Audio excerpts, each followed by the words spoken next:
Let me do this again. I'm sorry, man. I was recording this shit. OBS. It's OBS. What do you expect? Hey, what's going on, ladies and gentlemen? This is the open house. I am your host, JT Vega. With me is Will. Will from Trev Gallant. The Trev Gauntlet. Trev Gauntlet. Will from the Trev Gauntlet channel. Hi, everybody. Take two. Take two. Yeah, this is our take two of it. And I have to apologize to Will because he wanted to show off this game that he had. So let's go ahead and get you on screen, and you can show off that game that you really love that you have right now. Plus, you have Adobo in the background, and you're laughing. Take two, ladies and gentlemen. This is our show. Welcome to the show, which actually is. I'm dying over here. Come yes, on. yes. The theme of the show is called. It's after the Ghostbusters theme because unfortunately the Ghostbusters theme was kind of ridiculous. I ain't afraid of no blowjob ghost, which is a big joke because it was a joke about a script that was leaked around the internet. I don't know if it was a troll, but it was funny as hell. It was about a blowjob ghost in the movie for the new Ghostbusters. Oh my god. Yeah. And the script was leaked, and it was funny as hell. And it was like, do you ladies want a blowjob? I was just reading it. I thought it was hilarious. Because I know I was at Lauren Nurgle's stream the other day, and they were talking about how like the Ghostbusters were wearing men's firefighter suits or something. I never really had a problem with it. I understood that this was just those suits were meant to be something else. Mm-hmm. Because they were using jumpsuits. Commonly used for sewer workers. Huh. All right. So, what's going on, man? What's on your mind? All right. I got the game up and running. All right, cool. Let's see. Hopefully this will work. Yeah, because you can convert to let's see, share screen. I think it was share screen, and you got to if you got the game active, you can switch to. Oh, there you go.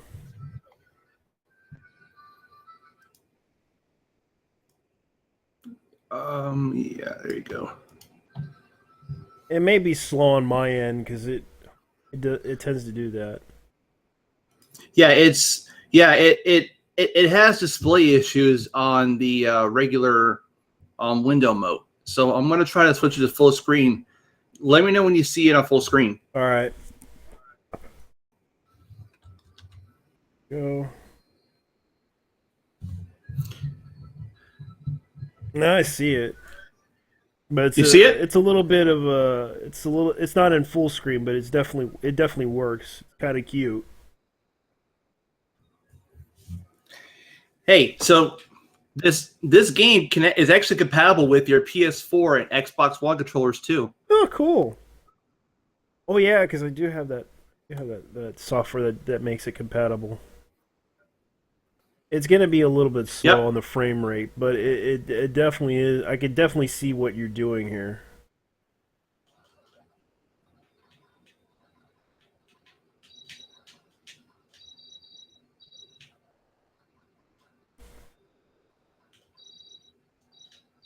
Well, this is actually a pretty interesting game right now. It's actually arcade, and you're shooting down chickens. Yeah, this game is so weird. I like it though. Yeah, it does. I'm not good at this game, but I'm gonna try to do as best I can. Because I'm looking at it going like, damn, this game is no holds bar right here. Yeah, that's because I'm trying to play on normal mode. see. And like I said, the controls in this game are kind of hard. So I'm trying to get used to it. The speed, the power. Single equipped.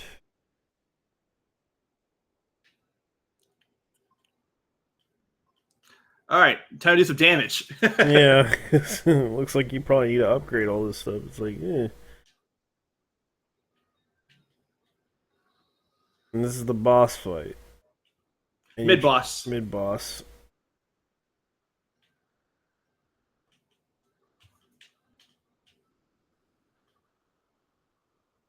This is actually pretty good.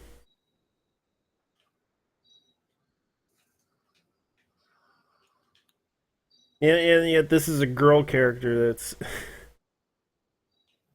that's a witch and just flies around.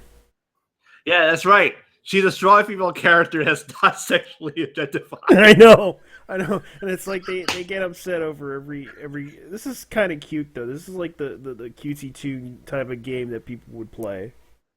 Mm-hmm. This is the type of game that I would play too in the arcade. Seems kind of fun. It unfortunately was never released in the arcade. Yeah. Just the PC Engine and TurboGrafx 16. Okay. But like I said, like once my video is up, I'm gonna distribute it online for free. For free? You're gonna try to. You realize that if the company. Oh yeah, I forgot they're no longer around. Nope. Yeah, they're no longer around. But I know that whatchamacallit owns the rights to this. Who? Konami. They Konami. They own the rights to whatchamacallit. Hudson Soft. Yeah. Hudson Soft never published this game. Never published this game. Who did? Quest. Oh, Quest. Okay. Mm-hmm. And they're no longer around. Yeah. Guess I can't blame them. I mean, well, you gotta understand though. I mean, because of the game's rarity, it's kind of hard to get this game. Because it's hardly distributed. You're gonna try to get this. You're gonna try to get this distributed to a lot of people to play this through emulator, right? No, you can just play it straight up from the folders themselves. Okay. Yeah, all you gotta do is just enable compatibility mode, and you're good to go. Okay. Mm-hmm. Because this is a very rare game that never really see the light of day on Turbo, but it was on the Turbo Graphics, but yet it wasn't really. Well, the ROMs for the TurboGrafx 16 and PC Engine were released. It's just the program file for its Windows 95 version is not released. Oh, okay. Yeah. All right. I'm gonna go resume. Go ahead and resume, man. This is interesting. I'm not gonna lie to you. I did get a lot of practice in this game, so just bear with me. The frame rate's not gonna be that big of a deal. It's just my computer. I upgraded it a little bit. I had a freaking because considering that this is a crappy ass DDR3 motherboard, I did get a new graphics card, which is like 4 gigs. And upgraded a little bit. Even though this is like a 2005 model, it's still viable. I just need to upgrade the RAM on this thing, and I'm good. Okay. Yeah, because I read the instruction manual, installed it. First time it didn't work. It was having a hard time detecting it. Then I had to take it out again and reinsert it again on the graphics card, and just there you go. It worked fine and installed everything, and it detected it. All right, I'm gonna resume. Go for it, man.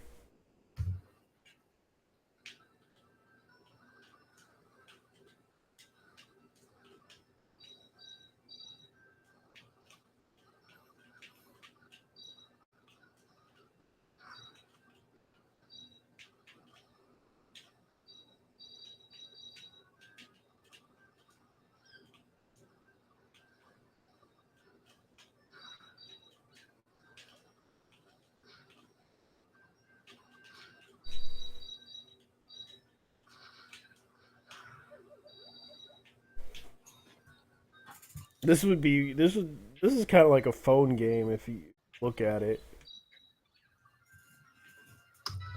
What's up? It could have been a phone game. I would play this on a phone. Yeah, because it's like the graphics and everything. This thing could have been on a phone.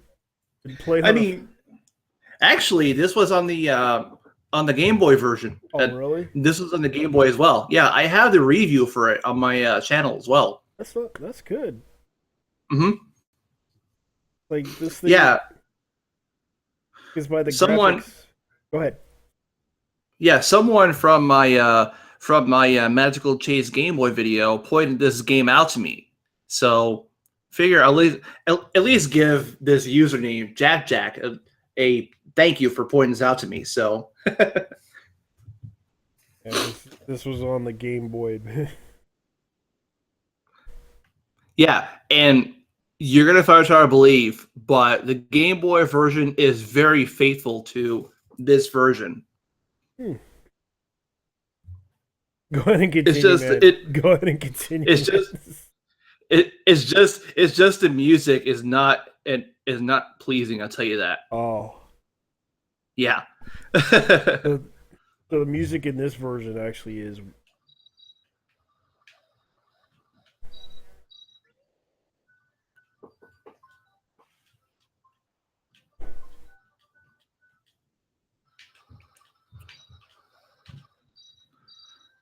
All right. Here comes the boss fight.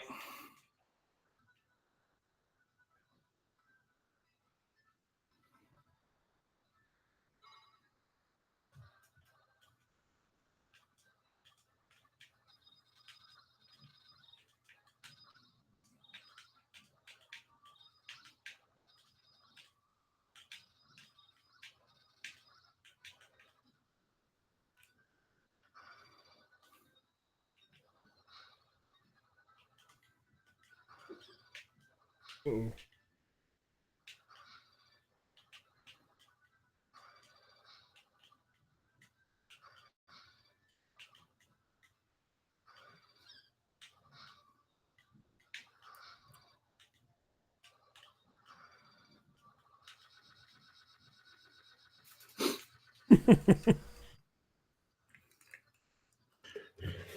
Yeah, I did it.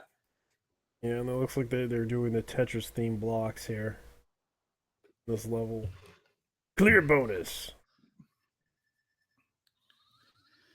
You'd be pretty surprised on how much work they put into the Turbo 16 version. It's a complete remake of it. Let's put it that way. Hmm. Mm-hmm. And this is the PC version of it that had the. Yes.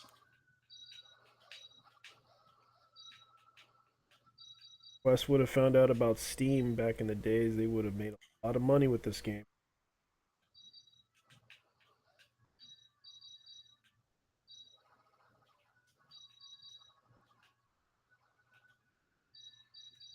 Oh,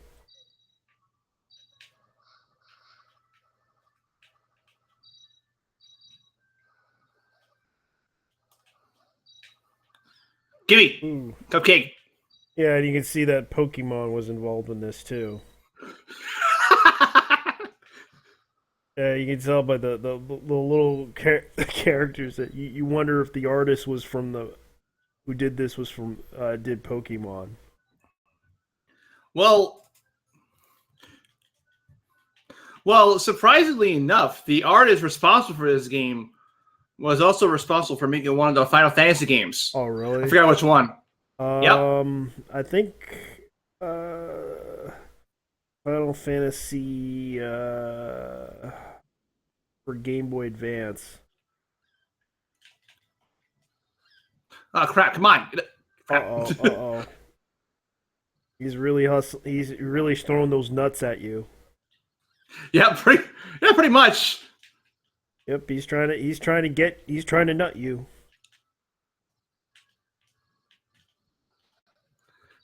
Oh, I guess you could say I busted his nut.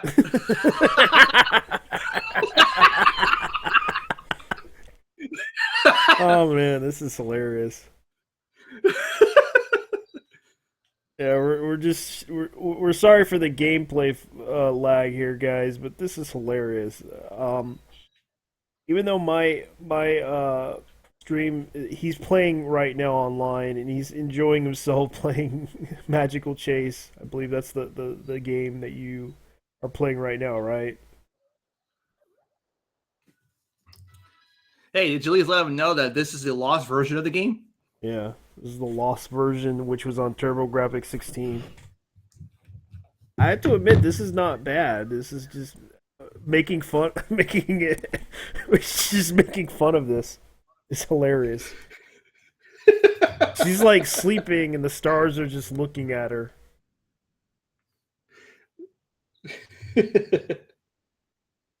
Yeah, just by the looks of it, it seems kind of interesting.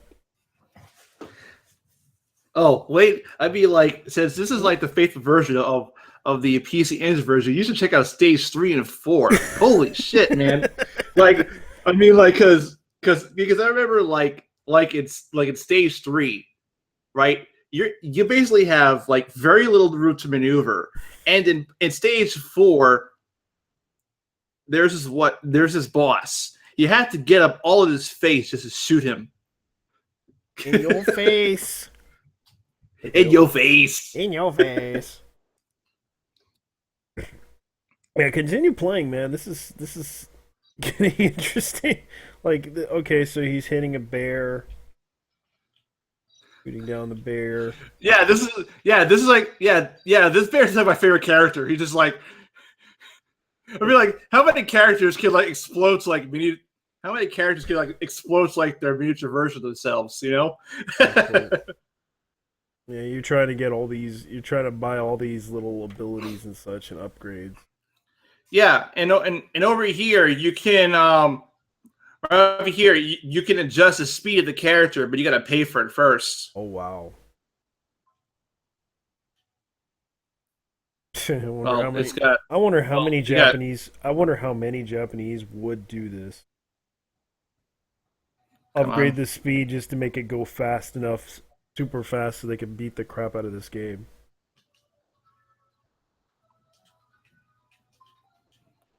Yeah, so I had to adjust to fast speed now.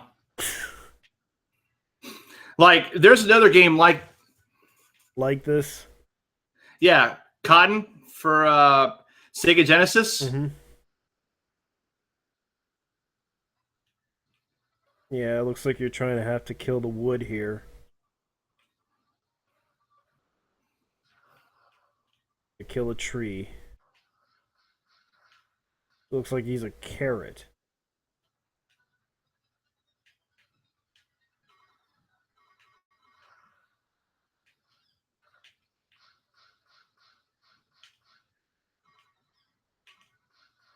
Try to maneuver this guy.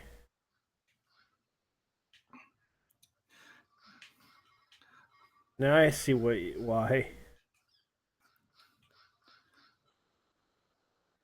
Oh, he's gone. Luckily, the stage 3 boss is a pushover, so I'm not too worried about him. Just stage 4 is the one I'm worried about.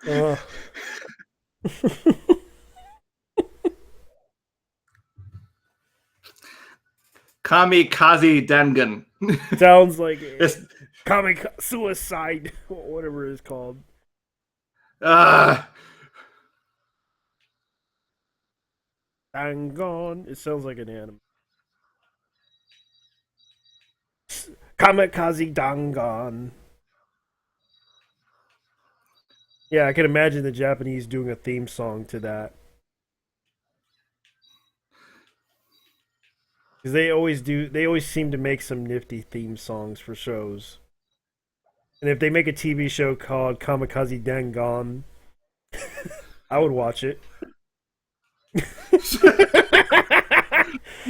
I would watch it. Yeah, I would watch it because they always make some interesting themes for TV shows. Like, there's so many Japanese shows that are cheesy. Like, I do like Ultraman. I do like oh man, Ultraman. Yep. Because it's like me with whatchamacallit, Godzilla's TV shows.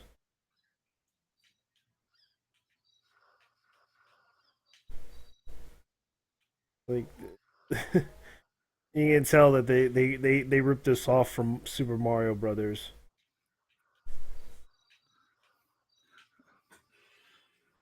Because you may notice the Oh my bullets. gosh, those explosions! Yeah, this is the reason why they did that. Kamikaze Daigon.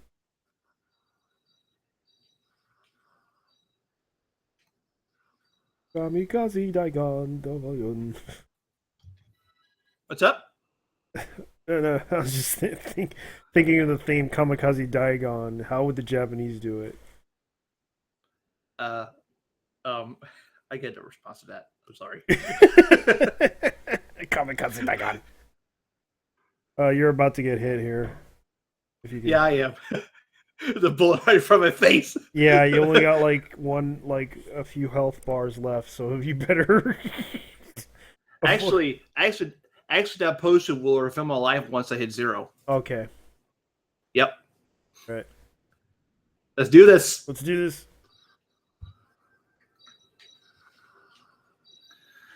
Holy crap! Where the hell is that shop where you need it? Lollipop. Yeah. Crap. Another lollipop.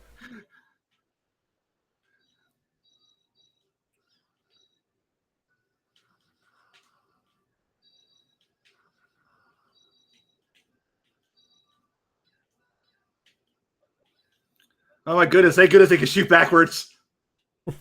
There's a shop. Uh, Now you gotta buy a potion. This bound power up is so freaking useless. I want to recommend it. Oh. Wait.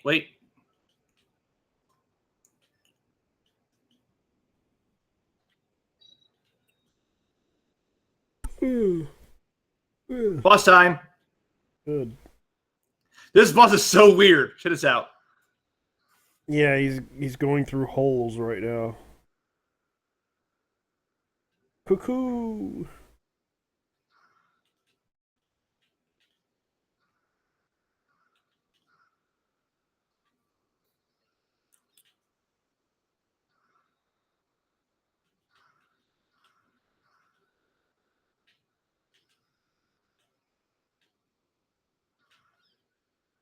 This is in closed spaces. Wow.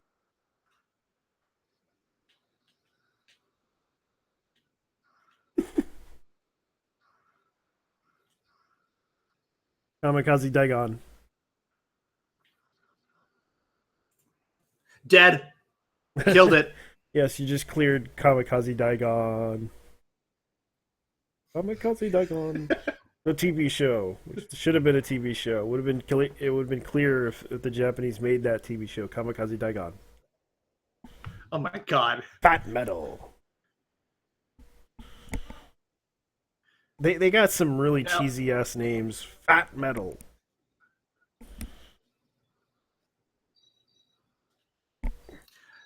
Now I only recognize levels through the Game Boy Color version. so some of the things in this game are slightly different. So I'm just trying to see what the hell is going on over here. All right, let me go see what's going. If I got any messages or anything. If I'm not paying attention to the live stream, I might be busy doing this.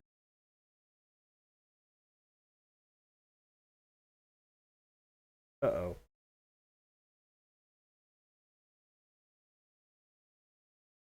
Go ahead and live stream this. Accidentally.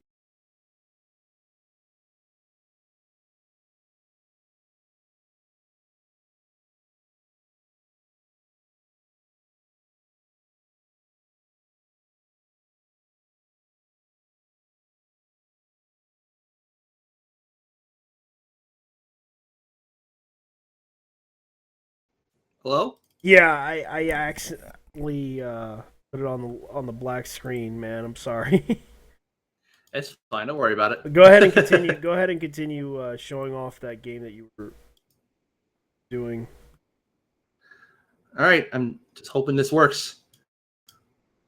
Yeah, because it made Because yeah, because I apologize. I wasn't able to show it off. It was like we were like we were like watching this game, and I was like so immense by it. Like, yeah, this is actually a pretty interesting game, and I it's didn't even a it, realize. it's a Yeah, and I didn't even realize I put it. I'm sorry that I couldn't put it on monitor capture because I wasn't able to. I was so immense by this game. Like, this is actually a very fun game.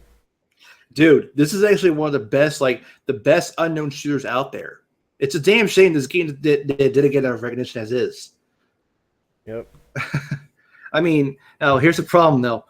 When it comes to playing this game, when you get out of at a full screen mode, there's a potential this game could crash. Mm. And whenever you switch from full screen mode to a different window, the display will black out like this. Let me see. I mean, can you see it? Because I can't. I don't see it. I see your face. Here. Hi. This is Trev. It's YouTube. And he's showing off his game, which I accidentally didn't show on the screen. I apologize to ladies and gentlemen. Right now, I am so immense by this game that this is actually a very rare game that he is playing. And it is very hard to find. Magical Chase, I believe, and it's also on Game Boy. But he has the PC version of this, and he actually showed off the gameplay of it. And the game crashed on you, right? Unfortunately, yes. I mean, here's the launcher for the game. So, just to give you an idea of what it looks like. Yeah. Whatever you now, I have like all the instructions on how to play this game along on the compressed file, so that way people can get an idea on what they need to do. Whatever you do not click this button. It will uninstall it. Oh, automatically. Yeah. Mm-hmm. Ah, man. So just click the top right there. All right. Let's see if it works. It works. It's just that I gotta put on a full screen now. All right, you could go to the screen share and just mess around with the settings. Everything good? Yeah, everything's okay. I can see you on camera. Oh crap! Don't worry That's about supposed it. to happen. Oh, let's try this again. Yeah, just I know this is what I would do. I sometimes either select whatever the game is on, and it usually is showed on full screen. But at the same time, I would go with the entire screen on the screen share thing. Entire screen would actually show it. Yeah, because I would like to play Tygun. Because I would like to I would like a Japanese TV show theme of Kamikaze Daigon. Oh my god! Here it is, Magical Chase by Quest from 1998, ladies and gentlemen. And this was on Windows 95, but unfortunately, this was also on Windows 98. I don't even know how this thing was on Windows 98. At the time, I don't know. Apparently, a company named Boltech got this game and they reprogrammed it to play on the Windows 95. I guess because a lot of Japanese people liked the Windows 95 and decided to go with that. because in Asia it was a very popular theme. Mm-hmm. And then they decided to go with the new Windows Touch thing, and that didn't work out.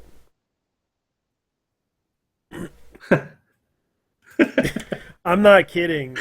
There was like a Japanese TV show that tried to demonstrate the Windows touchscreen, Yeah. and that didn't work out well. It just froze up. That's funny.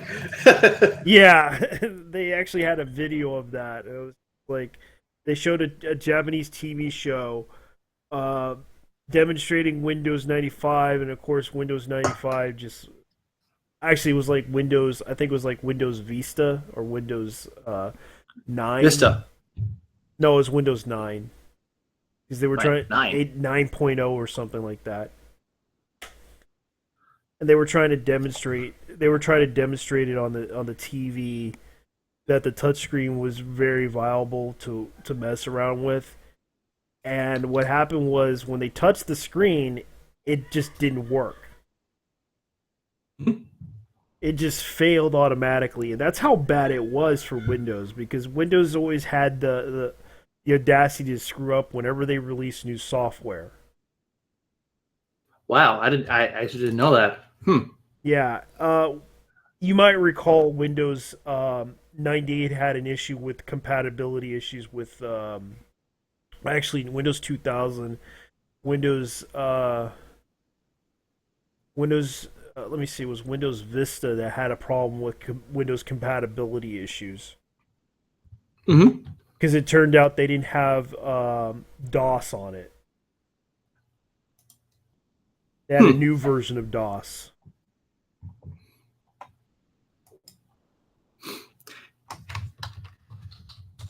And that's what caused them to decided to implement DOS into the thing because it was worth it.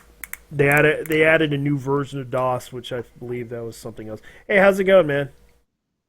Hey, what's up? What you up to, man? Nothing much, man. Just working on something, and thought I'd find something to do to kill time while I'm working. It's an open house, man. What's on your mind? Nothing much. Just well, other than the usual insanity that chips away at my sanity. Yeah. Well, I can tell you one thing. You know the humanism movement? Yeah. The Humanism Plus. Yep. Yeah, I That's a heard. thing now. Oh fucking hell! Yep.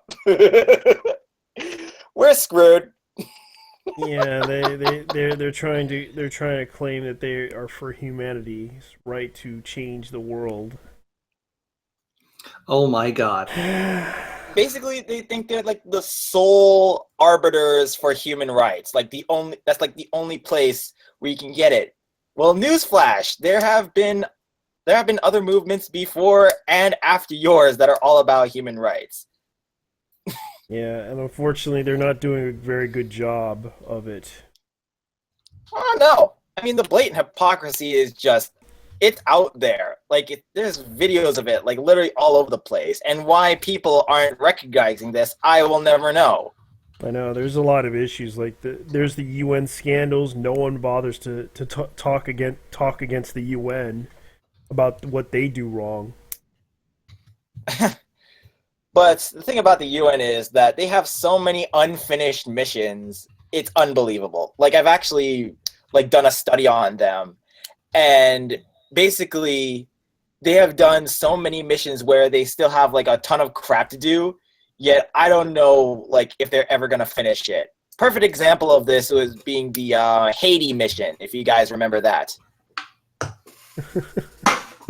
Oh God. The mission to Haiti, after the earthquake, right? Yeah, that didn't work out well. It was a disaster, and yeah, they couldn't. I don't do even know if they're still. shit. Sorry, go ahead. They couldn't do shit. They just left. Well, I mean, to be fair, they tried. But they had the only some major people screw-ups. the only people that helped them out was was Scientologist. What? Scientologists helped him. Scientologists help the people of Haiti. Actually, that was when they did that other disaster, and they were doing a better job than the UN. I'm not kidding. This I gotta see still. I'm not kidding. They were offering counseling and everything. They were doing their best to help out those people in Haiti, even medical. I'm not sure about the counseling, but Well, like the food, I do recall, like whatever. Yeah, they did that too. They were offering counseling. They were offering medical help. I couldn't believe that people from Scientology were doing this because let me see if I can remember because I'm gonna look this up.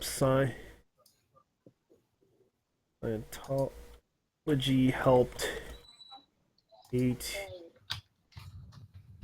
If I can remember. Okay.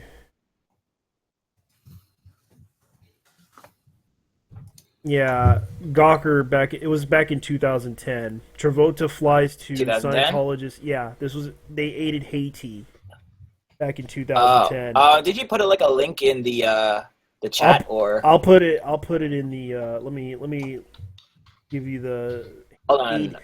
John I'm gonna switch Travolta to the flies original to version. Hold on. Scientologists to aid Haiti because I remember John Travolta was up there flying his freaking plane just to help out people Alright.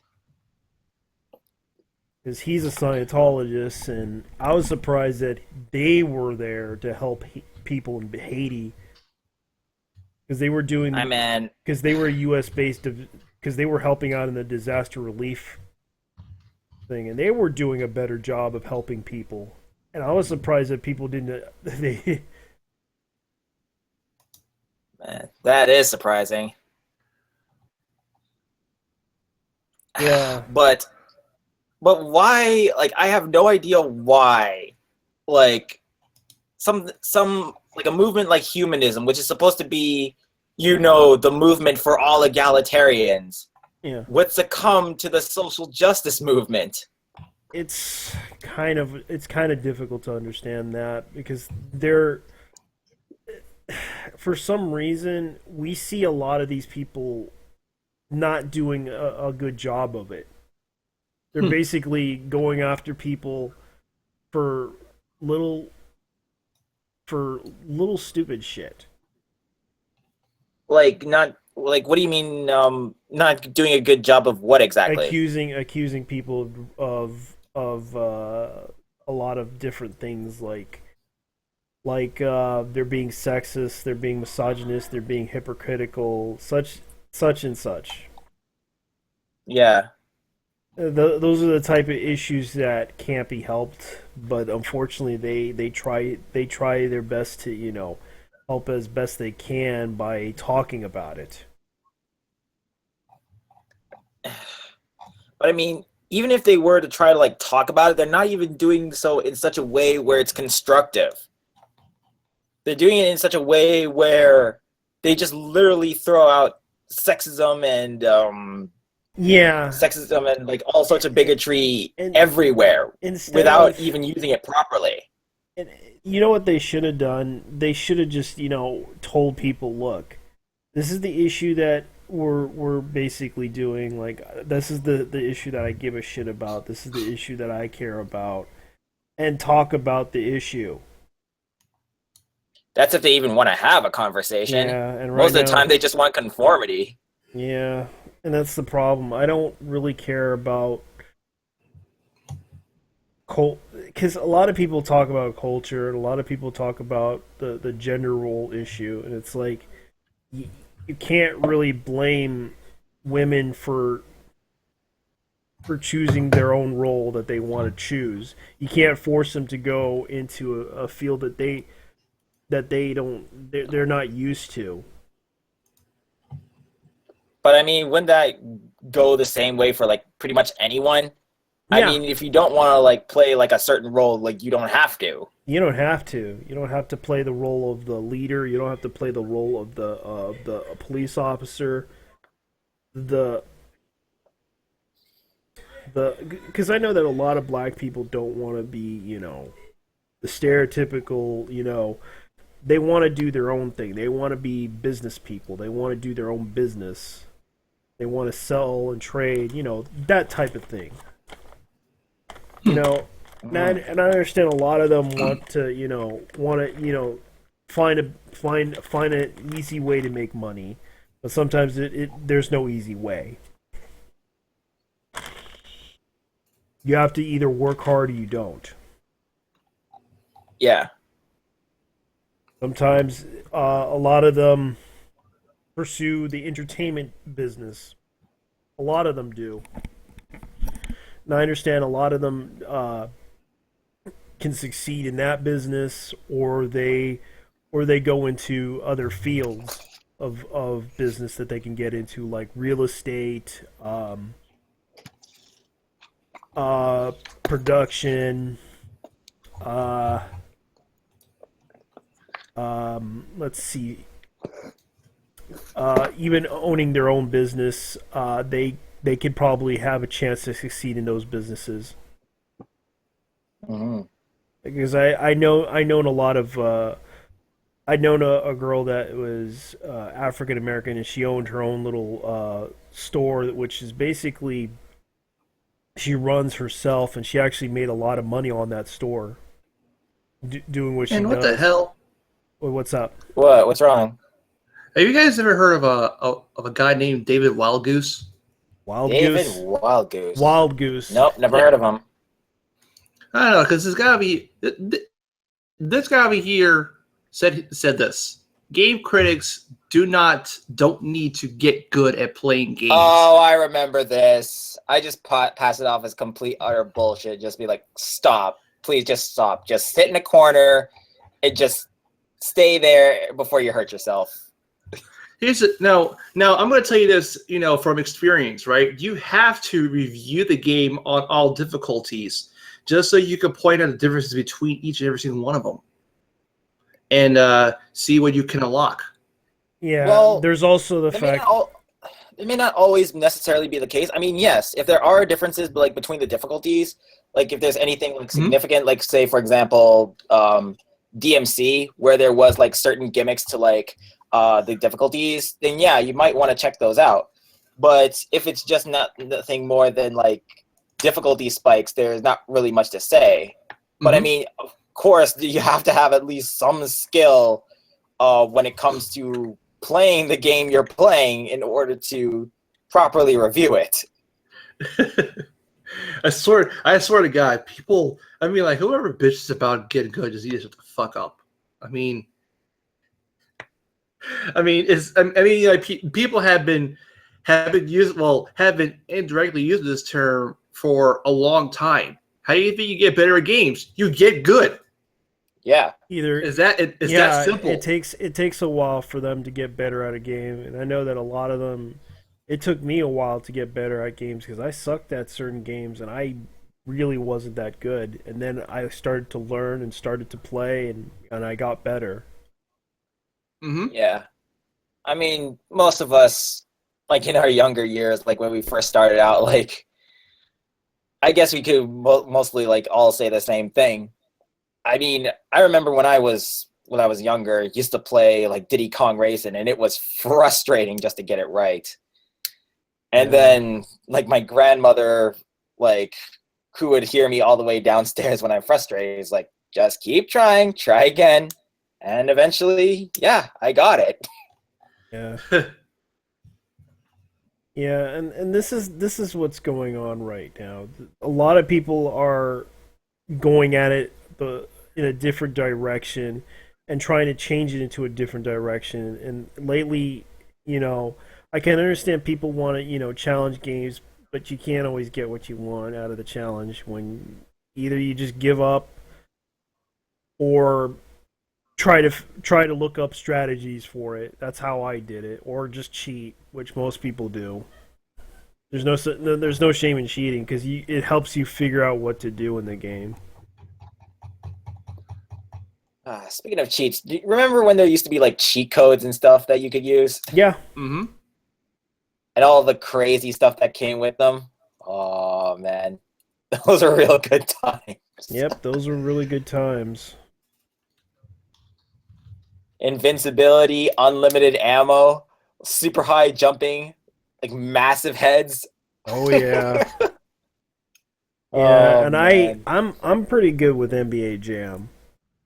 Don't get me started about NBA Jam because my friends were so good at that game. I got better at the game. I increased the difficulty in that game and I beat the crap out of it. And I remember winning even though I lost a couple of times, I started to learn a lot from playing it and even pushing and doing the big giant slams and everything. Oh yeah. Yeah, he's on fire. Shakalaka. Boom. Yeah, those are the good times when they did that too. Are they still making NBA Jam games? Not anymore. Not anymore. They're only doing the 2K games. I used to love the NBA jams because they were just fun. Then they tried to do the college version of it. That didn't work out. Uh-oh. That's so good. You guys remember NBA Street? NBA Street, yeah. Yes. Oh, that was so much fun. You could do like those team dunks where they just like pass off the ball to each other, and then like the last guy would just do like this amazing dunk, and then like all of a sudden like you see his like name and lights like over top of him. Yeah, that was what literally happened. I can remember like this one time I had this like little kid on my team. Like literally there was like a character who was like a 10-year-old, and he's like playing with all the like the adults.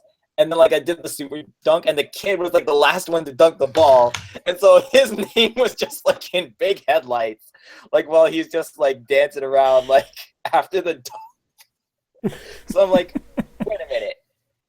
It's like before he couldn't dunk like manually, so how come he can dunk when it comes to the super dunk? Yeah, PFM, man, pure fucking magic. Never give up, never surrender. I gotta go link Must this. be the shoes. Must be the shoes. Yeah, I'm gonna go ahead and let somebody in here because they're asking for the link, and I'm like, yeah, here's the link. Hold on, let me click here. There we go. Hmm? Yeah, what are your thoughts on the Ghostbusters thing? Me? Yeah, yeah, the whole James Rolfe controversy, considering that he's been. Look, I mean, what's left there to say? I mean, everybody, including the including the angry video game nerd, including Alpha Omega Sin, possibly Doug Walker, and everybody just tore this trailer apart. I mean, it sucked. No doubt about it. The fact that they want to cry sexism is nothing from the usual garbage that they try to put out there to justify this. I personally didn't. I kind of agree with James about this because I want a Ghostbusters 3. A Ghostbusters 3 that would be worth watching. Yep. But instead they went off the deep end with this and just, went after James, and it's like I kind of agree with James on this because the fact is they should have just gone with a pass the torch storyline with Ghostbusters 3. Instead, we get this movie, which is just a remake, and it doesn't really do anything other than the fact because this is just a marketing ploy for for people to buy into the hype of, oh, we're gonna sell this movie, and yet they're trying to use PR. But go ahead, well, I'm sorry about that. But they're trying to use this as a PR angle for sexism and racism and all this other bullshit. But they don't realize that some people were upset with it for different reasons. Like, most people were upset with it because of the black woman. And most of the people were complaining, "Oh, she's not a scientist in this movie. Why can't she be the smart woman in this But movie?" wait, wasn't that coming from the social justice camp? Yeah, that was coming from them. There was like so many reasons why this movie was disliked, and yet they didn't bother to address the racism issue in this movie. And speaking of like the whole racism and sexism issue, like I just saw like one of their latest trailers on television while watching like the first X-Men movie. And there was this line that the black woman said, like, while they're all like jumping into the crowd. And then the black woman jumped into the crowd and nobody caught her. And then she said, I don't know if I don't know if it's because I'm black or it's because I'm a woman. Either way, I'm pissed off. Yeah, I know. I'm like, really? Really? You had to make it so damn blatant. You couldn't. Oh, why? That was cringy as hell, man. Yeah. I don't know. I mean, the moment the director decided to quote unquote rip into his target audience, I just gave up on it. I mean, you don't go and tell your audience that you are some of the biggest assholes you've ever seen. Yeah. Because the moment you did that, you just completely fucked yourself over from any credibility you have. Yeah. I mean, they've been doing this for a while, but people still, pay attention to them. Like, give them clicks, give them views for some dumb reason I don't know. Yeah. Yeah, that is true. And to be honest with you, I'm tired of talking about this shit already. Just let it die off and move on with your fucking lives. Shit. Yeah, because Ralph is not going to watch this movie, so move on and let him decide what he wants to do. Matter of fact, how many people are actually going to see this movie? I'm not going to watch it, but I know Nurgles will probably Don't watch like it, T. I'm sure you're gonna watch it. Who, me? Yeah, Me? Anyone. No way. No way. I'll watch it because I want to see that fucking fat chick. I mean, sure, if you want to give them money for their hypocrisy, sure, go ahead. I ain't stopping you. Fuck it, man. I'll pirate it. I'll have Yeah, to pay a fucking there was dime. also the fact that they're doing. There was also the leaked script for Ghostbusters. Are you talking about like the one that's coming up, or the one that was the original Ghostbusters 3? The original Ghostbusters. The one that was there was like Okay. a leak the leaked script for the new Ghostbusters movie by Blue Nation Review, and the so-called script that people were so-called reading, it was kind of like they were doing the whole.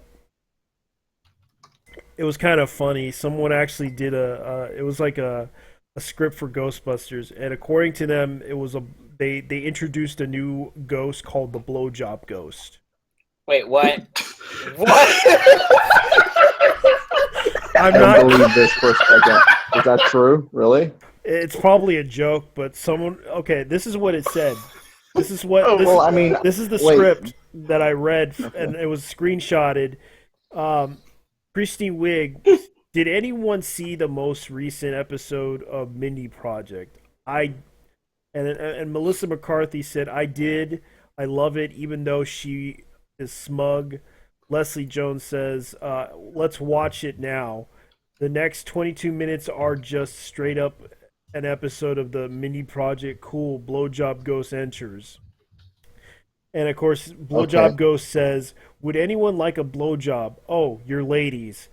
And the Blowjob Ghost just leaves, and no one gets a blowjob from a ghost. And the man said, hey, I like to be a Ghostbuster too. Okay, well, they obviously have a bias there. Look, man, these fucking pink-haired cunts probably have their own agenda for what comedy they think it is, Yeah, and I'm which like, is fine. I'm just looking at the script, and it's like, this script is pretty bad.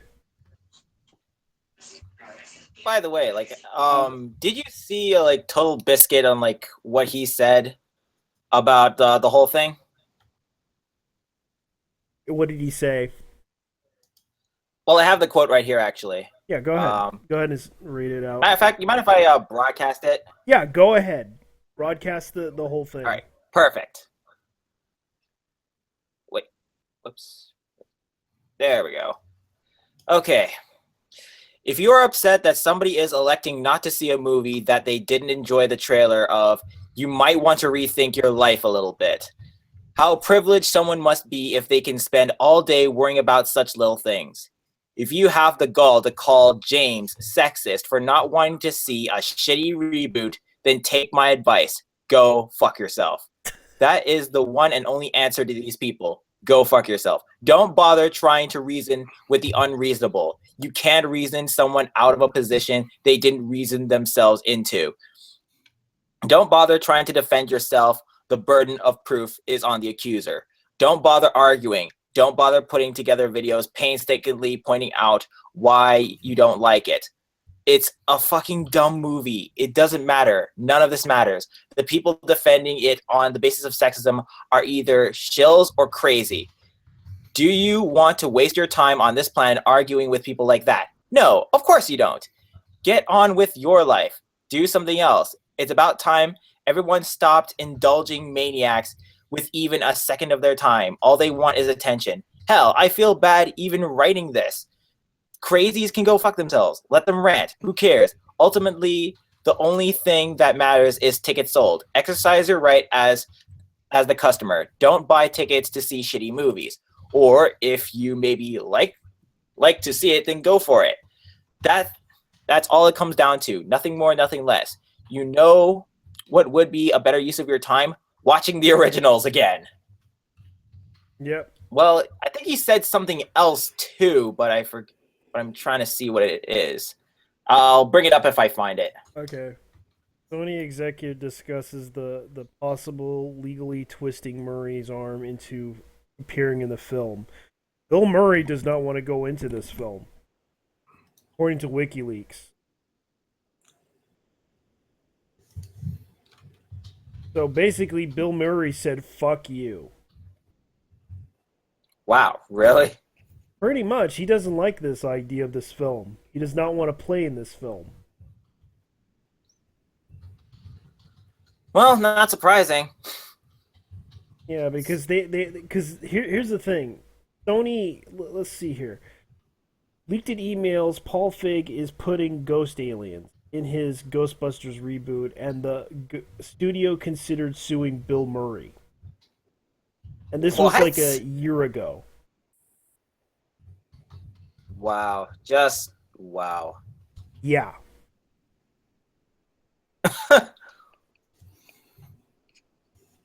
Unbelievable. Is this it? Nope. Continue. I'm just trying to find something here. Yeah, I can see why they had a problem with the Ghostbusters film. They weren't able to get the full cast to come in to work on this film. But honestly, would anybody want to work on it in its current state? No, they wouldn't want to work on this. And this is kind of from Paul Feig to Amy Pascal from the WikiLeaks email thing. Well, isn't that what's the name of that actor? I'm sorry, I'm terrible with names. Bill Murray. Bill Murray. There we go. Isn't that why he didn't want to work with this sequel? Because he didn't want his name stained on it, didn't he? Yeah. Because it's Paul Feig. Well, I mean, look, I can't blame Bill Murray too much if I've seen what Ghostbusters has become right now. Yeah, because it's like they were trying to sabotage this whole thing, them behind the scenes. Even though her public attacks on them are more personal. I'm sorry, just to have to make it convincing. The first film was a deal, one mission, formation of our team's evolution to their hardware. By the end, the result of them forming an actual Ghostbusters business versus starting a business mid-film like the original movie. However, I would like to keep their business a secret government agency in the world of... Okay, that's what happened. To cover up the events of the first reboot in order to keep the The public from okay, so they didn't like the idea of ghost aliens. This is what Paul Fig was Ghost trying to aliens. do. That's dumb. They've tried that before. Yeah. Okay. Okay. Forming a team of their diverse skills and plays, interventions, and terror trial and error, various ghost busting technology and techniques. They try to stop a villain and his ever growing force of evil ghosts, which is boring way to saying that we all see four very different women come together and figure out a funny, scary, action-packed way to save New York City and the world. The first film, blah blah blah blah blah. Okay, Ghostbusters, but keep on denouncing. Okay, so Celia Strong, the type of character saying terrible things about them in the press conference, apologizing to them behind the scenes, even though her publicity attacks on them get more and more personal. I'm sorry, but it's just I had to make it sound convincing. I'm just reading it off right here because this is kind of randomly. Okay, Tony. Tonally, the movie's a bit scarier and more high tech than the original. The set pieces are bigger. While it was very funny, four examples of try to. Okay, so this is what Paul Fig was trying to do with Ghostbusters. He was trying to. He was trying to. He was trying to make his own storyline happen with this movie. And I don't. I don't think Paul Fig knew what he was doing. He basically tried to fuck around with it. Hmm. And I can see why. I can see why Paul Fig, because based on the Ghostbusters 3 leak, I think Paul Fig tried to didn't like the ideas that they were doing in this movie, so he wanted them to rewrite the whole script just to fuck around with it.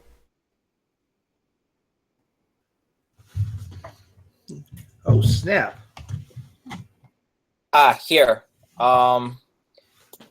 There was a. This is his other statement from a day ago. Do any of you guys want to read it, or should I read it again? Go ahead. All right. And to everyone. Okay. Maybe it's the most disliked trailer in history because everyone and their mother wrote about how it was such a big controversy that many people didn't like it, which drew in further attention, bandwagoning, and infighting to the trailer. It has snowballed over the course of months, and outlets see easy money in continuing to poke that particular bear.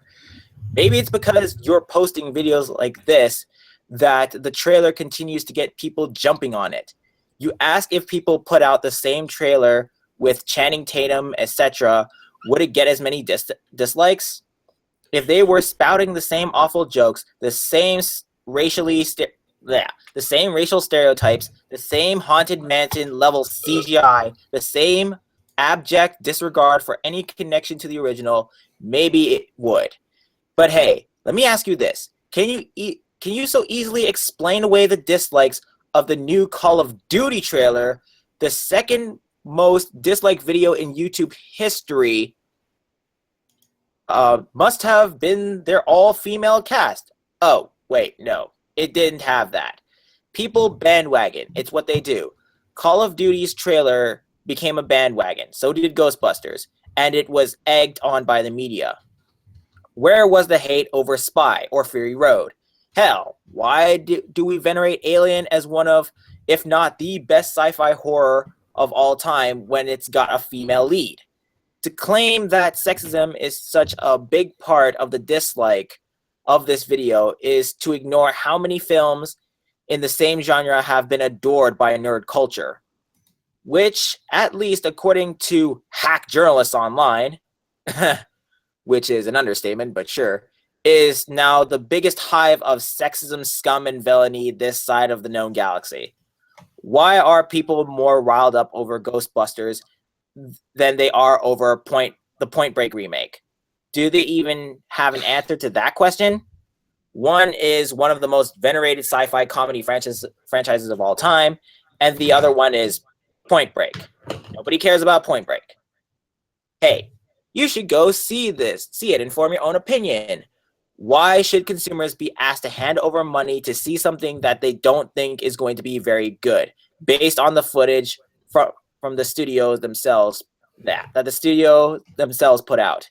Isn't it the studio's job to convince people to go and see it through the trailers, not the consumer's job to fork over their hard-earned money? It's easy to forget. Regular people don't get free screenings of movies. They don't have the privilege of just going and seeing it to make up their own mind. Not without paying anyway. Just go see it anyway. Every movie deserves a shot, you say. Sure, a message about not prejudging things is cool, but movie tickets cost money. It's up to the studio to convince the consumer that their product is worth a shot. Obviously, these guys haven't done that with this movie. At least for some people. Whose fault is that? No. Whose fault is that? No. Some people have to work for a living and don't have money to just throw away like that. Have we forgotten that all of a sudden? You talk about not doing the book report. It's not the consumer's responsibility to do the book report. It's the critic's responsibility. Consumers are completely entitled to write something off based on the only information they have, which are trailers, and not spend their money on it. They're even entitled to throw some offhand remark about the movie sucking or leave a dislike. Heaven forbid a dislike! On a video. That's not a critique. That's not a review. That's them taking 5 seconds of their life to say, nah, and then move on. The dedicated trolls who just can't shut up about this are a tiny, tiny minority. Were it not for every single media outlet, including yours, repeatedly covering it, throwing out ridiculous blind accusations of sexism at everyone who dared to dislike, credit to you, you brought it up, but it didn't dominate your discussion, unlike most. What looks to be pretty awful remake. Are we supposed to like Hollywood remakes now? I didn't get the memo. Maybe this wouldn't have blown up as much as it did. But no, as much as I like your content, you along with every other media outlet saw a chance at a quick buck by fueling the fires of controversy and decided to just dive right in. There are times when people involved in an industry lose sight of your everyday consumer. Lose sight of what your everyday consumer is dealing with. You have dream jobs. I have a dream job. We get to work in an industry we love. We get all our shit for free. We get to go to lavish events, interact with stars. Regular Joe doesn't do that. And we say things like, "Oh, just give it a chance."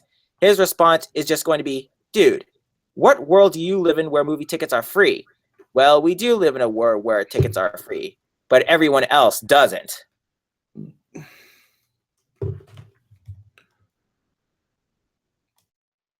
Hell, even what's his name tried to give away free tickets to his movie. And I recall it. That was T3 Rise of the Machines. Arnold Schwarzenegger. There we go.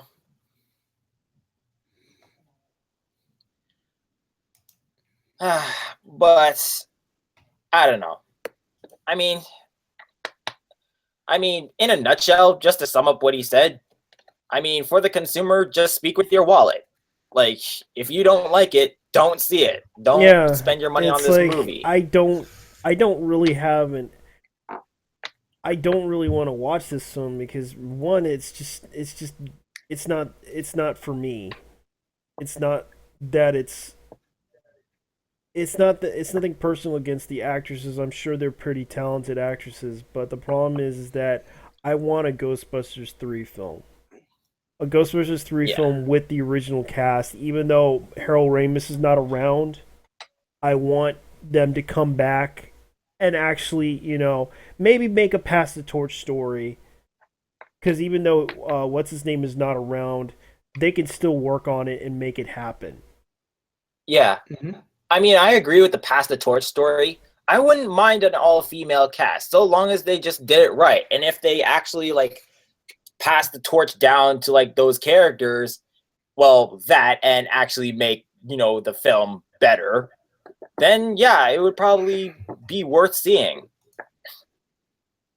I mean, there was like a similar discussion of the James Bond films and where it would go. Apparently, Daniel Craig is getting sick and tired of making the James Bond films, and there have been talks about just replacing, James Bond with a black guy, because because 007 is really just a title, like a code name. Yeah, it But is. it's a bit more to it than that, because James Bond has always been established as this character that's, like middle-aged, white, like very experienced spy.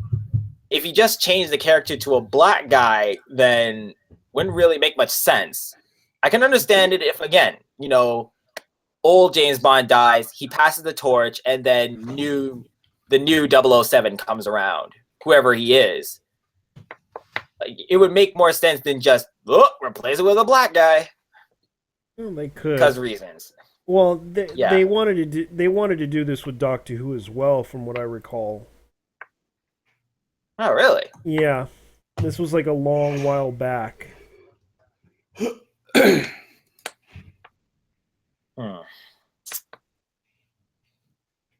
And they were trying. But I mean, they're trying so hard. It's not even. They're not even hiding it. It's just so blatant that everybody can see it, and it's just because they want to work on their diversity quota. It's like you can't really do anything about that issue. But I mean, from what I've seen, it's getting to the point where people are literally getting sick and tired of this. And it's not just, what we see on YouTube or in the news. It's literally like right here at home as well. I mean, I talked to some people about it, and even they're getting sick and tired of this crap. It's kind of hard to deal with because they're trying to hit that narrative where it's like, look, dude, we're not trying to put you down. It's just that it's a bad idea. I mean, I know, but I mean, if we could actually get, like, if people are pissed up enough, and if people are willing to rise up against it, then why don't they? They don't want to hurt anybody. Well, too bad, because right now I'm looking to punch a few people in the face. I do too. I would like to punch people in the face, but it's not going to happen because there are people out there that that just don't want to be violent towards these people. It's just that they it's kind of sad that people are just kind of misguided on the issue, and I kind of wish they would understand the fact that, look, we're not trying to disrespect you. It's just that the concern about the fact that this is gonna probably lose money. Hello? Yeah, what's up? Yeah, kind of broke up there for a second. Hold on, let me hear. They're gonna probably apparently leaked a script of Bill Murray just cameos as a skeptic that gets eaten by a monster. You broke up again. You might want to have to repeat it. I'm having technical issues. I apologize, ladies and gentlemen. The internet's kind of fucking up right now. It's all right, man. It's well, from what I'm reading right here, someone's pointing out in the audience that Pete apparently a leaked script. Bill Murray just cameos as a skeptic and then gets eaten by a monster. And I guess Bill Murray didn't like the idea of this, and he was like, "Fuck you guys, I'm out." I see. I don't blame him. Yeah, because I personally don't want to see this happen, but unfortunately, there's a problem with this. This is why people are avoiding this. They don't want to deal with this BS about what they're trying to do with this movie, because I don't want to see this movie, and I have a feeling that they if they make this movie, it's just going to be garbage.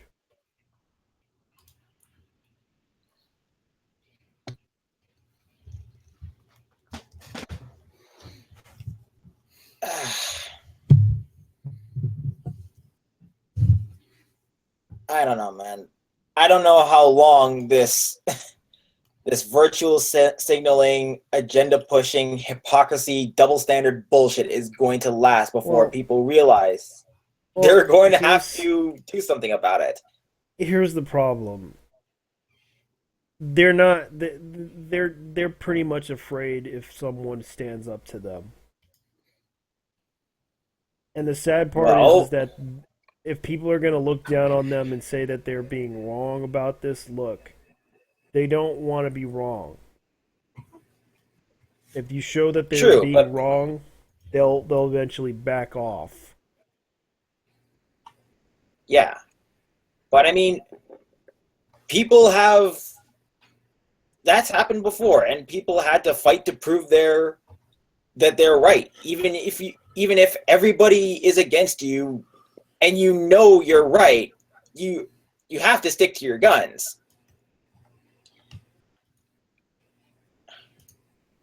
And yet they're trying so hard to make it so freaking obvious that it's going to be difficult for them to do something about it. Yeah. Because they've been trying to, they've been trying to, PR code it with, oh, this is going to be the movie that's going to happen because it stars very well-known comedians, and they've been making preparations to make this movie good, and it's like girl power, and they're just sugarcoating this, saying that this movie is going to be good, this is going to be the best movie ever. Personally, I want to see the original Ghostbusters, but not as not as a cameo appearances, but as the actors in the movie trying to save New York once again, helping a new generation of Ghostbusters to win a fight against the forces of evil, Mm-hmm. and possibly make a new a new branch in California, but that didn't happen. Which was Yeah. the theme in the Ghostbusters 2 game, in the Ghostbusters video game that they did a while back in 2009.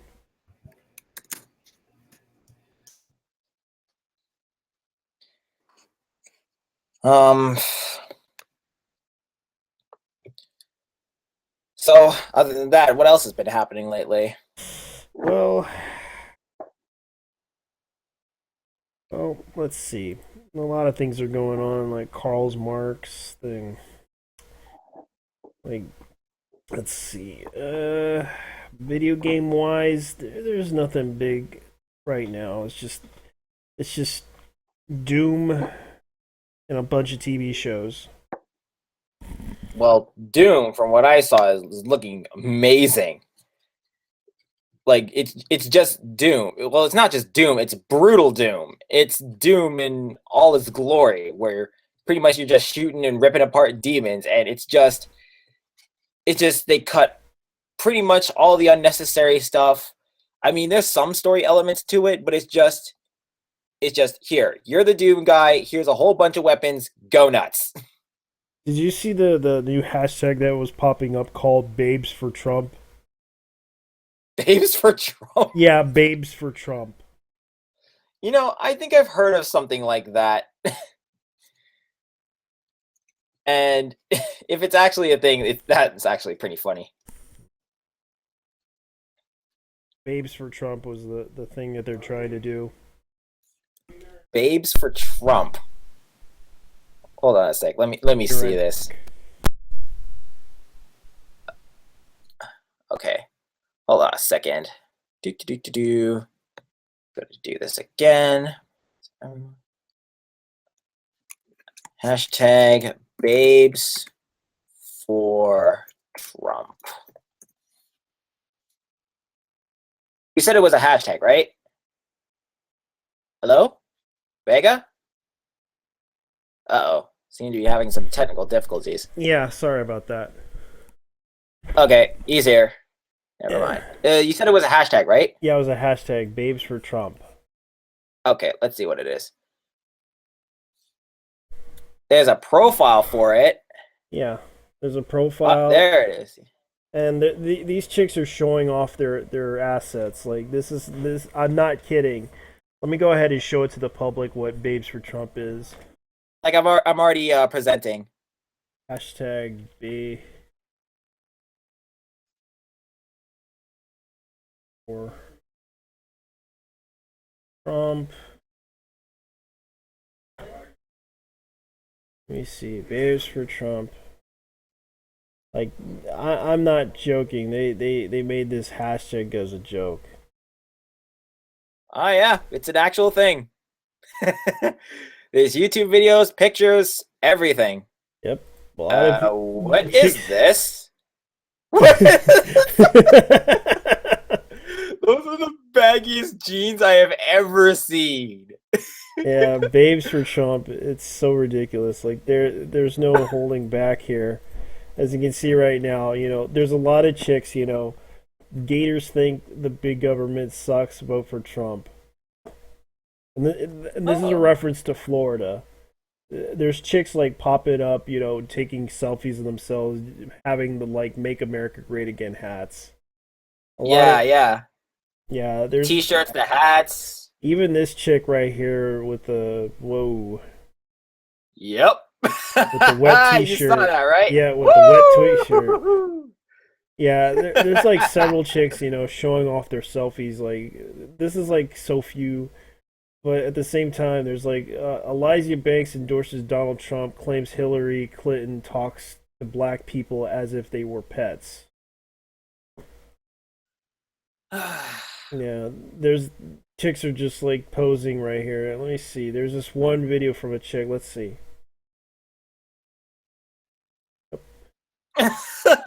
Oh wow. Hillary is ready to roll. Oh wow. Yeah, and there's a chick with the Trump hat with a bikini on. Yeah, let's see here. Yep. Are you screen sharing right now? Yeah, I'm screen sharing. I'm actually showing the pictures of a chick, showing off her ass with the Trump thing. Make America Great Again. Shit. Yeah, there's like They literally did make a Gamergate reference here. Gators think big government sucks. Vote Trump. It's not easy making America great again, but someone has to do it. And there's this black chick shaking a picture of her selfie of herself. She's not bad looking. Okay. She definitely has the hips for it. Mm-hmm. A black chick, Natalie, Alaska. East Coast. Let's see who else is. It looks like some. Yeah, it looks like someone put on their Gucci trunks on, like Trump. Oh Trump, boy. yeah, Trump pants, showing off the Trump. Oh wow. Yeah, and I'm looking at this going like, okay, there's a chick right here doing the Trump thing with a nose ring. Chick trying to write Trump on her chest, 2016. Oh wow. Yeah. Women for Trump. Trump 2016. Wow, this is crazy. There's so many chicks trying to students for Trump, make America great again. It's like, let me see here. Let me see what this chick's doing here in the video. Like this is no joke. She's just showing off the Trump t-shirt and the Trump panties. Harris, that's what her name is. Minnie loser, failed campaign, Mitt Romney is dumb. Trump 2016. And there's two chicks taking Oh pictures. no, they even got little girls on this. Yep. Okay, like the little girls are not showing off their bodies, but like they have videos of like little kids like saying, "Hey, vote for Trump." Yeah, Yeah, Katrina, there's literally like a kid saying, "Hey, make America great again. Vote for Trump." yeah, you can see right here. This person known as Katrina Pearson, who defended Trump and actually did a pretty good job of it. And she's also a part of the Tea Party, but she's actually a black woman slash From what I understand, she's a half black woman because her Hmm. mom was, I believe, white. Her dad was black, and she's a very attractive woman. Okay, much love for Trump. Okay, yeah, it seems like there's some hot chicks. There's like so many freaking hot chicks in this. It's like they took pictures of this. Silent majority stands with Trump. Like this is the most ridiculous thing. Like they're make America great again. Like they're showing Oh off their my asses. god! No way. There's this. Hold on, I gotta send this to you. Oh my god! Yeah, and I'm looking at this going like breaking news proposed to replace the GOP elephant mascot with a nice classy gold-plated eagle. Never cruise. Hail Cruise Hitler. Like, click the link I just gave you. All right, hold on. Let me go ahead and go to the original version here because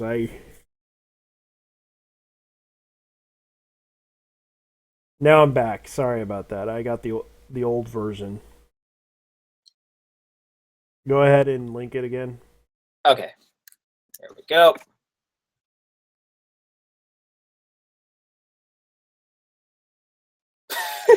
You're gonna love it.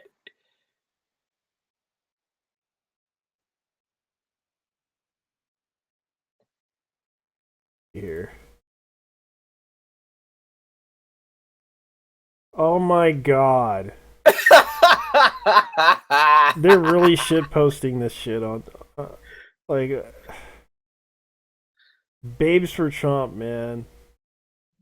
Check it out. Bernie is my comrade. Wow. Yeah, these chicks are definitely going all out on this one because they're definitely, tits for Trump. I support tits for Trump. I would definitely support this. And there's also two black chicks that are supporting Trump, who he actually hugged who actually went off in their own way. Diamond and Silk are the two women that even Trump went out of his way to hug and thank for supporting her, to supporting them. You know what? I got an idea. And people I'm call gonna- him racist. He actually invited them to come in, hug them, to thank them for their ultimate support on YouTube. Because this video that they did, they basically went out of their way to support Trump and defend Trump. It was ridiculous, but they actually did it, and Trump just thanked them by hugging them. Yeah. I mean, there's like multiple like people like from all walks of life like coming out like just to hear Trump.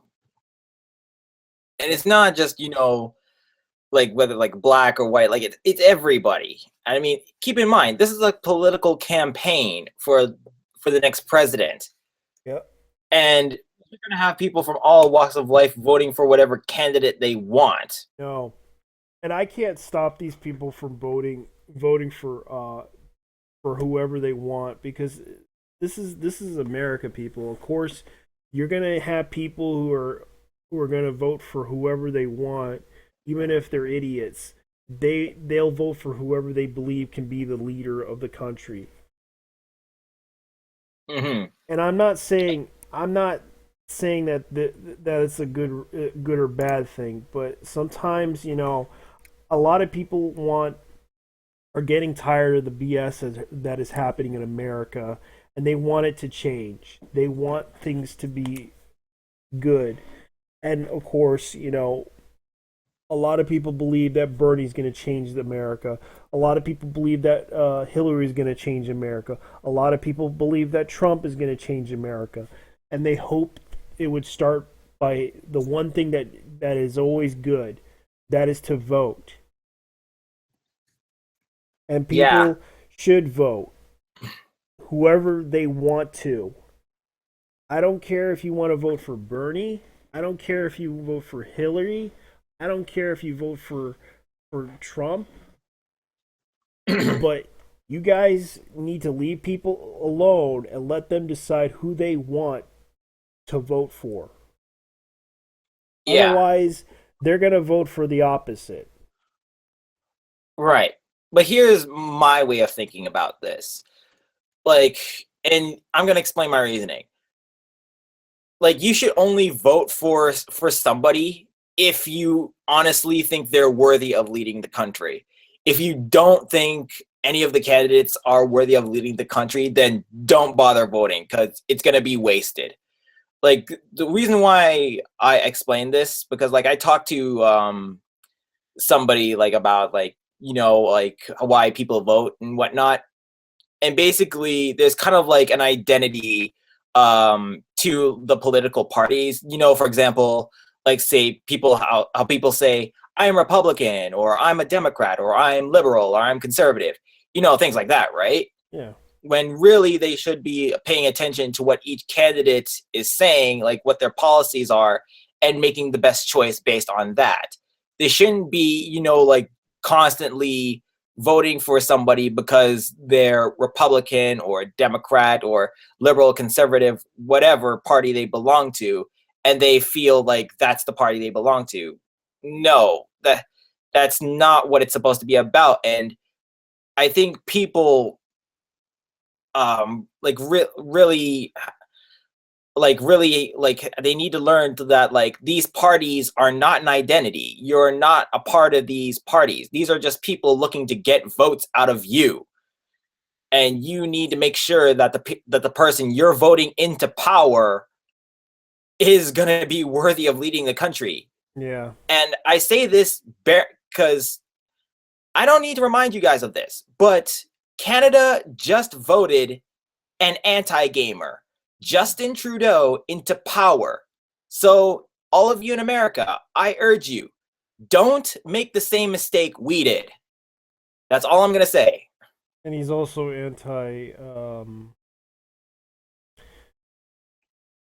I believe he's also anti capitalist. Yeah, he's also anti-capitalist. Yeah, because I from what I heard, he was trying to make social programs for businesses, but unfortunately, a lot of people kind of had an issue with his plans per se, and yet he also the backdoor thing, Mm-hmm. the whole security backdoor thing that he was going to allow as he was going to support. Oh boy. Shoot, like I had a thought in my head. I forgot what I was gonna say. Let me look up Justin Trudeau and see what he's up to. Well, from what I've seen so far, he's really trying to push the SJW agenda hard. Like that's from like what I've seen of him lately. Yeah, because he's been doing a lot of things that were just kind of ridiculous. Like, let's look at what Justin Trudeau is up to. Justin Trudeau. Did Justin just lose his halo? Andrew Cohen's best-selling author, journalist who writes nationally syndicated. Let's see what CNN has to say.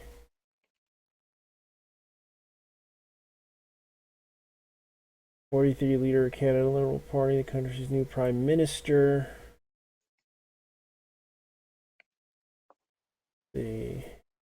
What's going on with Justin Trudeau? Since his surprising election last October, Trudeau has enjoyed soaring popularity as a young, hip, progressive prime minister of Canada, blessed with the charm and good looks. In the name of a photogenic family, he became an overnight international celebrity, promising sunny ways after a decade of diversity politics of Stephen Harper and his conservative Trudeau and his liberals have proclaimed a new tone of civility in Parliament in their several months in office. But it all dissolved on the floor in the House of Commons Wednesday in his fracas, both unseemly and unprecedented. At the center of a less sanely, Trudeau promptly impatient, and later embarrassed and unreservedly apologetic. The contempt was Trudeau's worst day in office.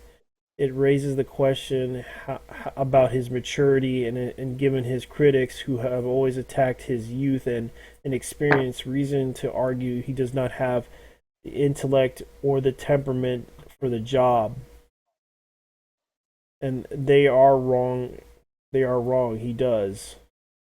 Oh, they're really trying to defend him, but he knows how to knows that with the celebrity comes scrutiny, and he has to be more careful. He also has something to learn about the behavior, read restraint, demand of a leader leading industrialized country.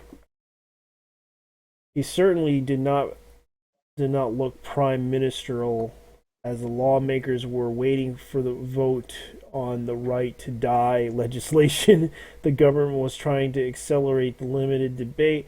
Trudeau crossed the dais and pushed aside one member, and unintentionally josted another, provoking an explosion of indignation. The critics accused him immediately of manhandling and molesting. Veterans politicians said they had never seen such conduct. I elbowed in the chest by the Prime Minister, and then I had to leave. Ruth Ellen Brosmer said later she found it so overwhelming that she missed the critical vote, allegedly assisted suicide. What kind of man elbows a woman? Cried Thomas McLean, later the MPD. Wow. He elbowed a woman. He elbowed a woman. The most progressive fucking son of a bitch there is elbowed a woman. Tried to injure a woman. I don't know if it was like intentional or not, but oh man. And like that's not even like the worst part. The worst part is just like just recently he was at like a meeting, like apologizing for some like incidents that happened like years ago. Yeah. And basically he was making a speech about how like Canada is great because of its diversity and whatnot. And he was also like saying how, you know, people shouldn't be afraid of the term feminist. Everybody should be a feminist and blah, blah, blah. And yet he elbowed a woman. No, that's not what he did in this meeting. What he did was that, oh yeah, he did elbow a woman. He elbowed a woman while trying to drag off another guy. Like, I don't know, like if he was, whether this other guy was just like trying to talk to her or like he was trying to talk to some other guy. But for some reason, like he just drags this guy out of the room and accidentally like elbows like another woman in the process. Wow. He hit a woman. He just streets. He's like, I'm gonna fight these people. Like the speaker's failing to live up to the higher standards of behavior, he said Thursday. I expect better behavior of myself. I made a mistake and I regret it. At the same time, the government announced it was a withdrawal of contentious motion and makes it harder for the opposition to delay government bills. Trudeau's apology now withstands. The incident does not indeed raise questions about the demeanor of the man who led his party from third place to power in one election and quadrupled its seats in the campaign. The Conservatives had called him just not ready. By word of light, shadows of callow. Isn't an apology good enough? Asked Michael Bliss, one of Canadians' leading historians. How grown up is Justin Trudeau have any concept of dignity of his office he holds? Well, let's see. Up to now, Trudeau, who is 44, has had a free hand in the prime minister. Okay, has a free as a prime minister in his shakedown cruise. He has had an advantage in the majority of government and fragmented opposition. The two other main opposition parties are leaderless and the Canadians remain pleased that Trudeau is not the doer Stephen Harper. So explain to me who Stephen Harper is.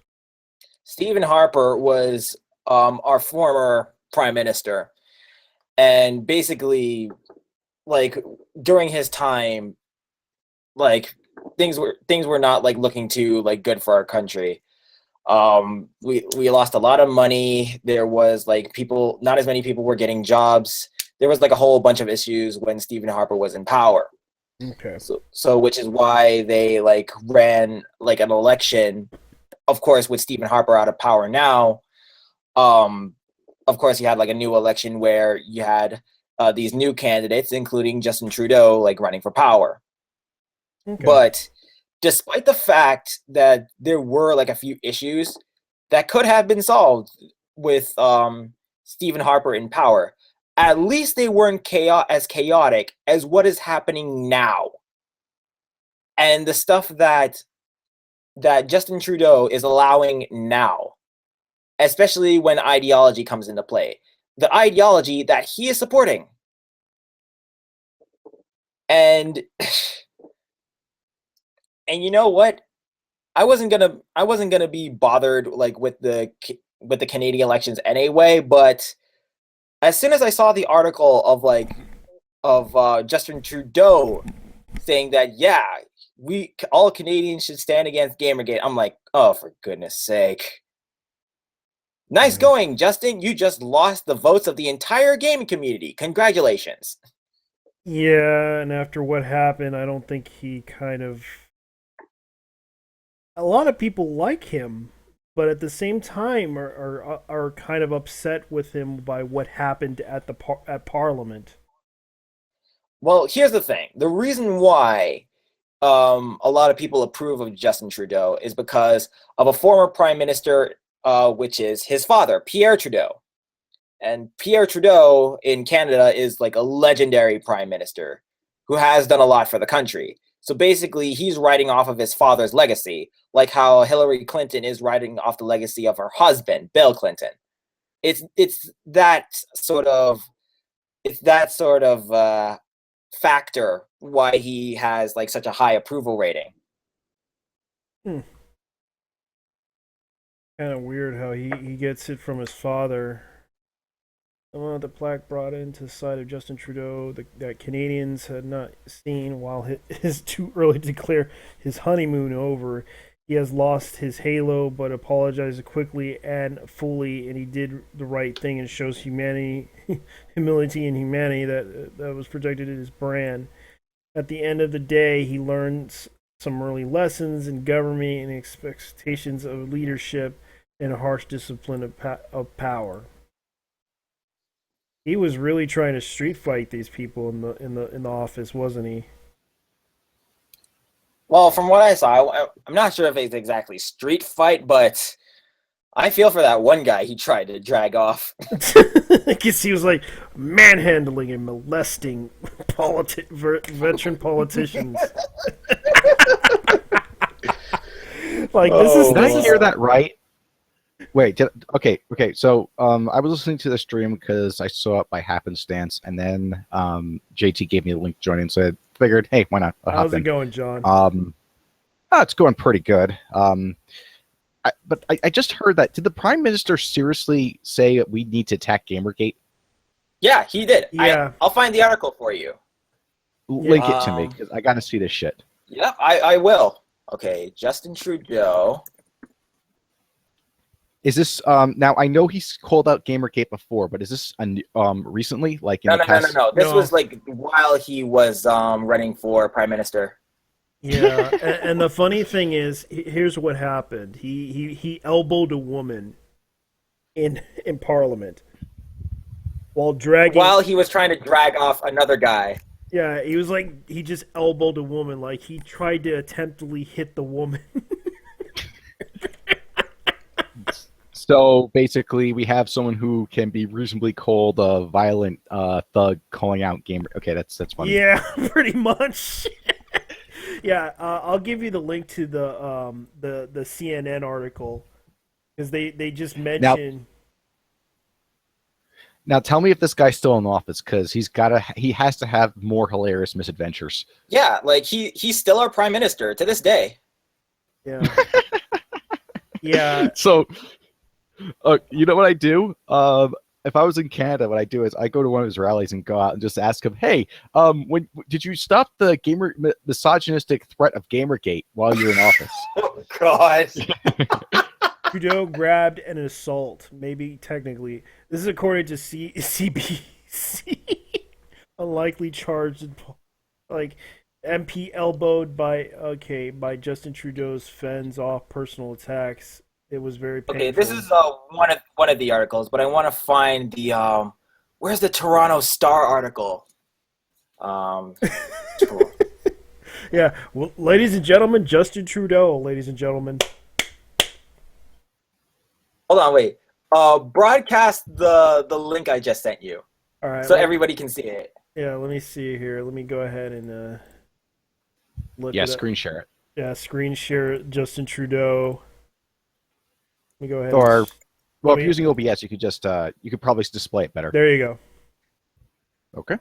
I stand against Gamergate, says Canadian Prime Minister. And this was from Video Games 24/7. Canadian Prime Minister Justin Trudeau has identified himself as a proud feminist, said Gamergate should clearly be opposed by those respectful of the rights of others. Yep. Yep. Because- Does he That's have our a prime Twitter? minister, ladies and gentlemen. Congratulations, Canada. And he Just voted an elbowed- anti-gamer into power. Yes, and he elbowed a woman in the. No, he elbowed a woman in the tits. In He the- literally did that. He elbowed a woman. It wasn't the tits. Man who abuses women calls out people for shit posting on the internet. Okay. Yeah, who basically who just put images up about some woman on the internet that pissed off a lot of people. You know, like this would make a lot more sense if he called out the MRAs or something like that. I mean, he'd still be wrong, but it would make at least more sense because of the whole, MRA versus feminist conflict that's more prevalent in Canada than it is in the States. Yeah, And Yeah, 'cause- I just don't get where that guy he said that all the way in late 2015, right? Like what Yeah. month was it? yeah, he did. It was back in because this was released back in October 2015. It was probably around August. Here it is. Found it. All right, let me go ahead Found and the Toronto Star article. let's see the Toronto Star article. Let me go ahead and show you. This was on. Let's see, what was the date on this one?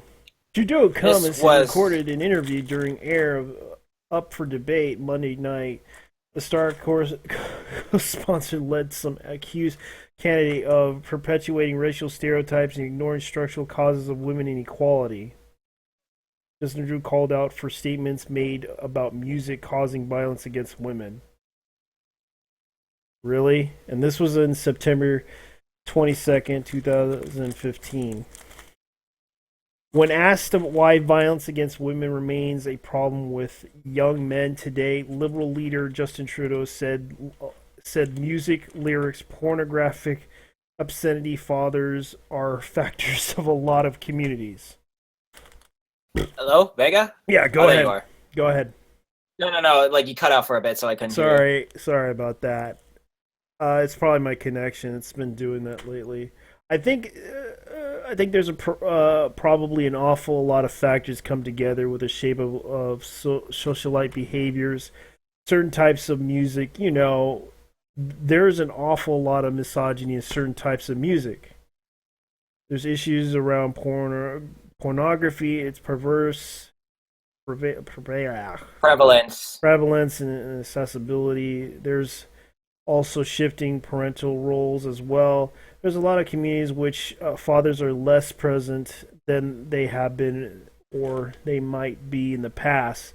There's more need to have engaged positive role models. Trudeau said in response to the question posed by journalist Francine forgot how to pronounce her name, Pelletier of Off Camera.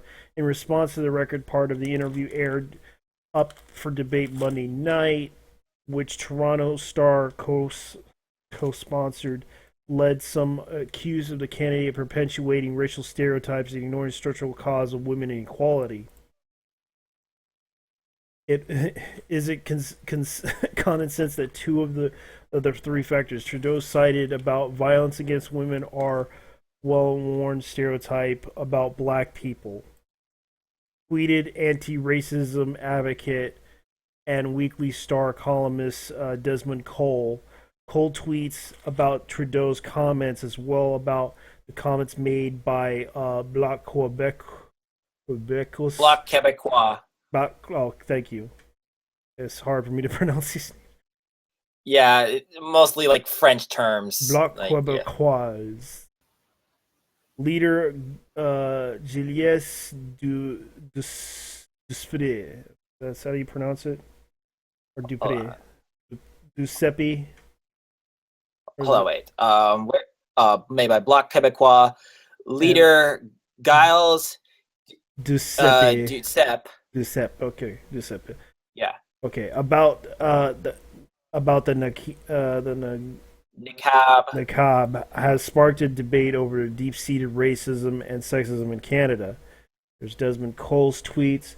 I appreciate all discussions today about the comments, violence against women, about misogyny, sexism, and patriarchy, but those who want to lead our country but attributed to violence to certain groups, not society at large, makes me very nervous.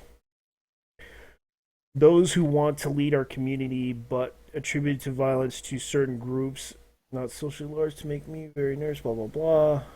Has he considered getting a career on YouTube and opening up a Patreon account? He probably should. I want to examine the systematic nature of violence against women. Our entire country needs to look in the mirror. Angela Robinson, the member of the panel. Wow, the irony. Yeah. The irony. Yeah, this guy has no idea what he's talking about at all. He's not talking about anything tangible or real or offering any kind of solutions or anything like that. He's just basically giving out some generalities of some vague problems and boogeymen that they have to get rid of and some ideal state that I don't know if he really wants to achieve it or not. He's just virtue signaling. That's all I'm really getting from this guy. I know. This is Justin Trudeau for you. He basically elbowed a woman while dragging off another guy. Out of the room. Oh my gosh! This is the type of person. This is the type of person we're dealing with right now. That's like he has no fucking clue what he's trying to do. Yep. It's like, okay, here's the statement that you were talking about. Yes, I'm a feminist, a proud feminist. My mom raised me to be a feminist. My father raised me, and he was a different generation, but raised me to respect and defend everyone's rights. I deeply grounded in my own identity in that. I'm proud to say that I am a feminist, and he said during the proportion of his interview that he's not aired. That was not aired. The things we see online, whether it's issues like Gamergate or video game misogyny in popular culture, there's something that we need to stand clear against. Yeah, a consumer revolt against corrupt journalism. Yeah, that's something we certainly need to stand because against. he thinks that because he's been told by the media. We try to explain. No. In this case, no. I'm not going to give this guy the benefit of the doubt. This guy is a learned man. He knows what he's. He knows that he's just talking a bunch of shit. Like it's not a case of where this guy just got duped by reading the Wikipedia article. Now, if it was some average Joe Schmo on the street that's just a moron, yeah, I could believe that. But Prime Minister of Canada, no, he just doesn't give a shit. He would say this. I know. Like I'm certain that it proves the point that he elbowed a woman. Because he said he was a pacifist, and thus he tried to drag a guy. He claims to be a pacifist. Like he's a school teacher. Yeah, he dragged a person out of a room. Okay, I gotta have the context behind that story. Like, why aren't we talking about that? Why was he dragging a guy, and why did he elbow some random woman? out of the way. Long story short, he was doing this public statement where he was apologizing for some incident that happened years ago where Canada wasn't letting immigrants into the country. Like I forget what that incident was called, but it was in recent news. And then after his big apology, he walks over to some guy like who was talking to like a group of people. I don't know if he was talking to the woman as well or something or whatever. But then here comes Justin Trudeau, the man that he is. He drags off this guy and at the same time elbows the woman in the tits.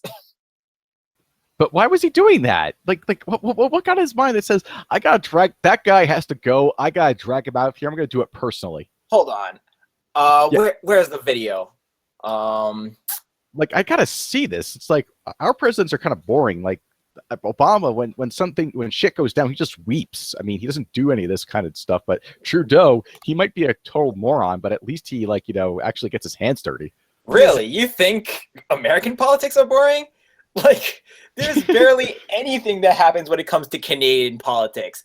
There's not as much hype around Canadian politics as there is around American politics, especially with the campaign that's happening right now between Trudeau and, let's face it, it's Trudeau versus Hillary. Like, personally, I don't think Bernie Sanders is going to make it. But then again, I could be wrong. Yeah. Right now what we have is like the current election for America. I think that we've actually gotten over the more interesting bits, to be honest. I think it's just going to be like all that Hillary ATMs. Today really, it's their mobile app what she's been doing is basically giving promotional ads for Trump. Like, just look at them. It's like, oh no, look at this guy. He wants to build a wall, and he's doing all these great, and he wants to kick the Muslims out, and he wants to do all this crazy stuff. And then I'm like, well, hold on. That actually sounds like some good ideas there. He wants to institute some national values into America. You're playing up his strengths. Like, I'd be attacking him on his flip-flopping on social issues. But apparently the campaign manager of Hillary's campaign is just like, hey, let's just promote the guys. Let's just give the guy a boost. I mean, you know what I'm talking about, right? That one ad? Yeah, I know. Yeah, it's like they don't know what the fuck they're doing. And I mean, the whole thing is pretty much just a shit show. Oh yeah. There is no doubt in my mind about that, because basically everyone got around Trump for not being presidential. But it's kind of like that's kind of like been the whole thing. This is going to have a bad effect on future elections as well. You know, Kanye West claims he's going to run in 2016, right? Oh yeah, this was like way before any of this this crap happened. Yeah, I mean, I can see Kanye West just being at a debate, just taking the mic away from Trump and saying about how he's going to make America great. He's number one. No. You want to know what it's going to be? Have you ever seen the movie Head of State, starring Chris Rock? No, I haven't seen that. Oh, man, if you haven't seen that movie, it's hilarious. But basically, if you watch that movie, that's basically what is going to happen if Kanye West runs for president. Was it anything like Kamachi from, what's that movie? How do I remember that character's name, but not the movie title? Kamachi from, dang it, guy travels to the future and everyone's dumber. Camacho. Camacho, yeah. No, I don't think it's like that at all. Okay, well, I got to use Professor Google in this one. But yeah, basically, what was it called? How can I forget what that? Called? Well, here's the thing. I saw the Justin Trudeau video. It's on the CNN video. The girl claims that she's been elbowed by him. He basically tried to move someone out of the way while they were trying to vote for something. And apparently the man was blocking the way of somebody. And I can see why. And the woman claimed that she got elbowed by him because he was trying to put his arm in the way and try to, push the guys out of the way to have the man come in because they were blocking the way.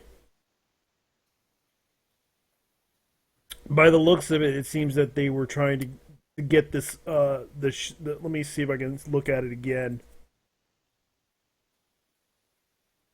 Here, let's see if I can get it. Where's that video? I know he I posted it here. Here it is. Hold on. Let me link Okay. it. It's on CNN.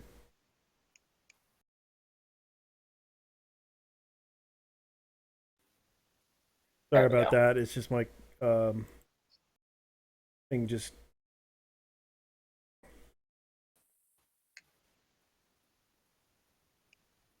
You see the link? Yeah, I Hold can on a see. sec. Yeah, the videos. The Yeah, it's videos there. like scroll down. You can find it.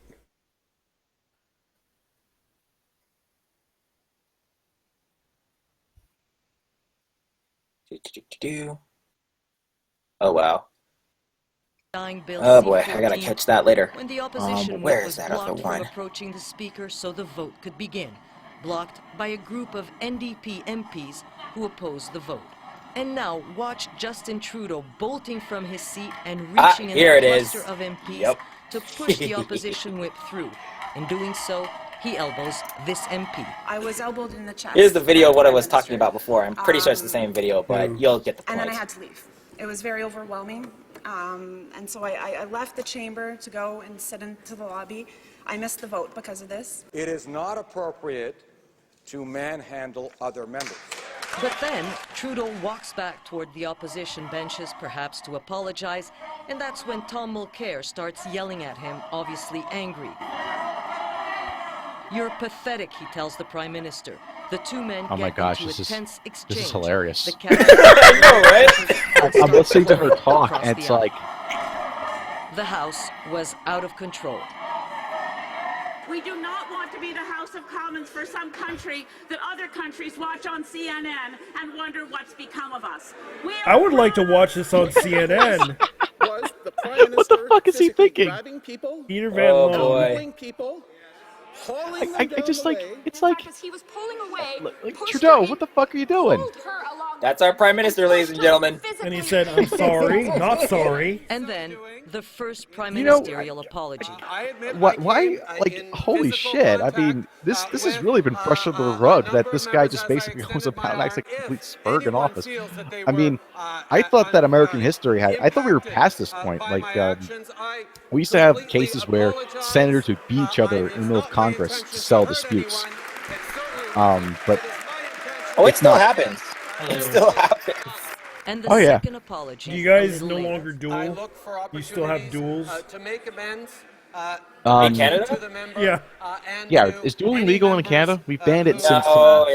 No, we don't do that anymore. Shame. But we do have Can an established we bank do a lot of move like passive a aggressive startup? bullshit. It's a question we get from some of our largest Yeah. banking clients. That, unfortunately, is not illegal. It probably should be, though. Passive aggressivism? Nah, that's soft stuff. Yeah. Let's see here. But you know what? I've always had an idea. What would it be like if we made social justice illegal? How would you like? Okay, well, firstly, how would you define like? How would it be illegal? Like, do you mean like we have to purge like every social justice-y thought? Or... No, not in terms of thoughts, but I mean like ban it from having being like taught in the classrooms, not as like, you know, like an inquiring way of what it's like actually about, but as like a way to live your life. Like, I would totally be in favor of that. To be honest, it's kind of like it's a terrible way to live your life. I don't like social justice. Period. It's we're basically living at times where people are being taught to basically go ahead and you need the man to take care of you. You need a higher power to go ahead and give you free stuff so that way you can be just like everybody else. And whether that be healthcare, food, money, unlimited opportunities, education, et cetera, so on and so forth. There's this like it's a mentality you see with the Bernie Bros and the Hillary supporters, and it infests a lot of places. This idea. But you know what I find ironic about the whole thing? Go for it. They ask, you know, like the higher powers for stuff, yet they claim to be fighting against the higher power. Yep. It's But, because It's because they'll basically use any means necessary to get their end goal and ideal that they want. I know, and that's where the whole hypocrisy comes in. Oh yeah. But I mean, it's not only that. Like, I would also ban, like violence in the name of like any sort of like ideology or any sort of political goal or protest. The denial of rights for any sort of ideology or goal or protest. Like stuff like that. Like basically social justice in all its forms. Yeah, like well, keep in mind that social justice is I don't think like a lot of people have like looked into social justice for the most part. And when I say that, I'm not trying to defend it. It's cancerous. It's like but it's not this kind of authoritarian sort of control-y sort of thing. It's a specific set of ideological principles rooted in some in liberalism from like liberal ideas and stuff like that. And it has a long history. It dates back at least to the 1700s. If not even longer than that. And it's basically this notion. It's something which lends to Marxism and cultural Marxism, but isn't quite that. And what I've noticed is a lot of times the seeds for this were actually done by people who actually were genuine in wanting to help people, but they at the same time advocated for a lot of bad ideas that would hurt society as a whole. Like, they would actually go out and try to get, they would actually try to feed the homeless and try to get them jobs and have their lives straightened out. But then they'd use that ability as clout to basically petition for the local governments or even major governments that these people deserve handouts. So that means people would need to be forced to pay them things so that way they could get their lives straightened out in order, even though they didn't earn it. Yeah, I kind of agree here. Right now, I'm looking at something. IGN, GameSpot, Eurogamer publishes false stories about the Division glitch. Oh, that was a while back. Quite a bit, yeah. But they deleted, just to yeah, and it seems like GameSpot deleted the video. Yeah. Just to finish up a point of what you were just saying before, John. Like, it's something you said about how the movement itself isn't exactly authoritarian. Well, I would disagree on that point because from what we have seen thus far in more recent events, the stuff they have done is pretty authoritarian. Like, okay, I will agree with you on that point in that the result is often authoritarianism. Like, that is generally the end. That is the end means of it. It's kind of like with like, for instance, say you pass a law that says you can't discriminate against people for hiring jobs or whatever. You're going to have more authoritarian control on companies in order to enforce that. Like, yeah. It doesn't matter if this discrimination that you're championing against is just or unjust. If you basically say the government has a responsibility to offer job opportunities, you basically take away the company's ability to just decide for itself who can employ and not employ. And that is authoritarianism, whether you agree with it or not. Yeah. Well, I would agree with you there. Here's my issue with it is that you're giving money to a company that you believe that is going to hire all these people to give you a job, but at the same time, they're allowed to fire people left and right from the job, even if they're not making any money off of it.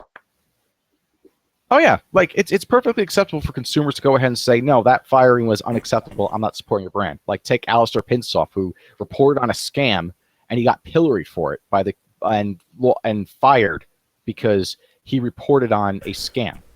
I mean, that's just bullshit. Yeah, because the thing that bothered me about that whole situation was the whole LBG community kind of came in and tried to hammer it down against that company and asked that Pinsoff should be fired.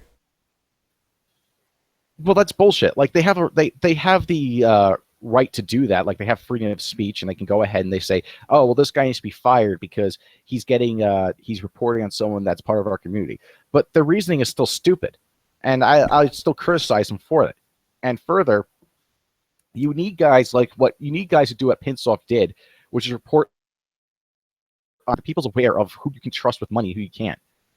Well, though in general, as a rule of thumb, I just say don't donate money to pretty much anyone, like just as a general rule of thumb, because most of the cases, it's the people don't actually need the money. They can get it by other means, or they're basically never going to finish the project. Yeah, like for example, what's his name is having a problem with Fleet? getting money. Fleet? Are you talking about Fleetcom? Not Fleecom, the other one, Fig, the Fig scandal. Oh yeah, Tim Schafer. Yeah, that guy. Fuck that guy. Yeah. Like seriously, fuck that guy. He's like, I mean, it's kind of like, how much money did he already get from that? Like $200,000 to invest in his own company. More than that. And then he more. donated 30,000 to Nita, and that kind of. Okay, so No, let me get this. as if like the whole thing at the IGF wasn't bad enough. Like people still not voted. They still donated money to him as if they haven't learned their lessons yet. I mean, the guy, he doesn't give a damn about his consumer fan base. Why? Like, would you even bother give money to him? It makes no sense. But I think it's because Tim Schafer still has a brand name, and the brand name still resonates with a lot of people. Even though he's been involved with scandals, I think that his loyal audience just assumes that the brand is good because a lot of people liked it. That game for a long time. Even I played some of his games, and I did like some of his games. It's a shame that he had to switch.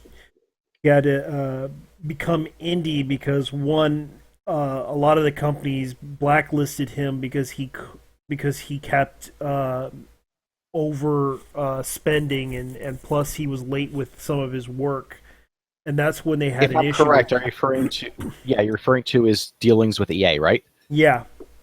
Oh yeah, it was a case of where at the time people thought that EA was being full of shit. Even Activision didn't want him. Oh well, good on them. Frankly, what's his name said that that $3 million isn't worth giving it to him. No, I think he's proven this since those meetings that they were completely right. I mean, it's how many scandals has been involved in this now? Like Double Fine's like the fifth major one I can think of. There was also or maybe the fourth. $2 million. I think it was $3 million they invested just to keep the company afloat because they wanted the company to become. Because a lot of fans really liked Double Fine for his games, especially Brutal Legend. Even though it wasn't like the biggest hit ever, it was like a sleeper hit. Yeah, but I mean, that's pretty much like the last game that I would say. How do I describe it? The last game that was of high quality from him that everybody remembers, like that and Psychonauts. But what else has he made that was actually of note or worthy of note? And I wouldn't even count what's that story-based game that he made? Double Fine? No, not the company, the game. It was sorry.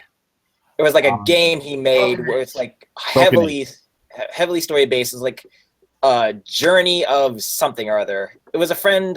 It was a game a friend of mine tried to show me. I can't remember what it is for the life of me. So you're not talking about Broken Age? It may have been Broken Age, but I'm pretty sure it was Journey of something or other. I forget. But from what I've seen from that game, it's not even that great. And I think from Brutal Legend, he hasn't even made anything that is noteworthy. So why would anybody think that he is even capable of making any sort of great game ever again? Because people are morons. I mean, that's what it really comes down to. It's they easily forget that things become big news and everyone's busy talking about it, and then the same people will come up again and get promoted by the press because, well, the press needs money and this guy's giving out a release, so he pays us with freebies and stuff like that, so you might as well just boost this guy up. And the people are like, oh yeah, that's pretty good, that sounds right, I'm gonna go ahead and support this. And they need to be reminded again that this guy did some shady shit and it's not trustworthy and he doesn't produce games, so it's not going to be a wise investment. And if you don't remind them, they basically go ahead and just rely on their nostalgia and their fond memories and forget, and so they just brush all the bad stuff aside, and then they wonder why they get burnt afterwards. So it's kind of it's a cycle that's kind of a negative feedback loop, and I don't know how to fix that problem of making consumers more self-interested, because it's clear to me that they kind of, to a certain extent, there is a mentality that money is free to spend like this, and people will still just go ahead and give their money away, and I'm still scratching my head at it. And then, of course, you have to. It just doesn't make sense. You have to vote with your wallet. You really do. And if you don't, you may as well just, you're allowing yourself to get trampled on by the industry, which is basically watering down its products more and more each year. Yeah, I mean, like people like you and I would understand that, but there are a lot of people who don't know that notion, or either ignorant towards that notion. I may have explained this dichotomy that I like to use before, but for the viewers that are watching, I like to explain it again. There's, of course, when it comes to, society at large, you have two types of people. You have the inactive consumers who pretty much just take in anything and everything, especially when it comes to the media, and take it as fact, even though it may not be necessarily the case. And then you have the active consumers like John, myself, JT, and everybody else here that, actually look into what's going on and actually figure out the truth, like from, all the bullshit that's being spread in the media, like get the actual facts. So it's because, of course, you have the inactive consumers, but it's because of like the inactive consumers that you need to be aware of that may not exactly be aware of everything that's going on. And they may not know exactly like how to handle their money and just pretty much follow the hype wherever it goes. If that makes any sense. Yeah, because Tim Schafer has a history of mismanaging his money, and this is the case where he mismanaged the money in this game that he made, that he was planning to make, but unfortunately it didn't happen for him when he found out that Fig was just a big money hole scam. If I was trying to convince someone not to give money to Tim Schafer, I just point out, well, when was the last time you made a good game? And don't give money to Fig, because this is Fig.co is not a good company. Oh yeah, like if you're giving money to a crowdfunding platform, I just don't see any benefit of it. Like Fig is one of the particular ones that that's just screwed over some people. And I know that what's his name is making a video game that's already been funded. Same with, because right now, if you read the contract with them, because a lot of people were talking about the contract with Fig. Fig isn't a good idea to go to. Go to other, like Indiegogo's a better choice. Even though they take half your money, they give you the money.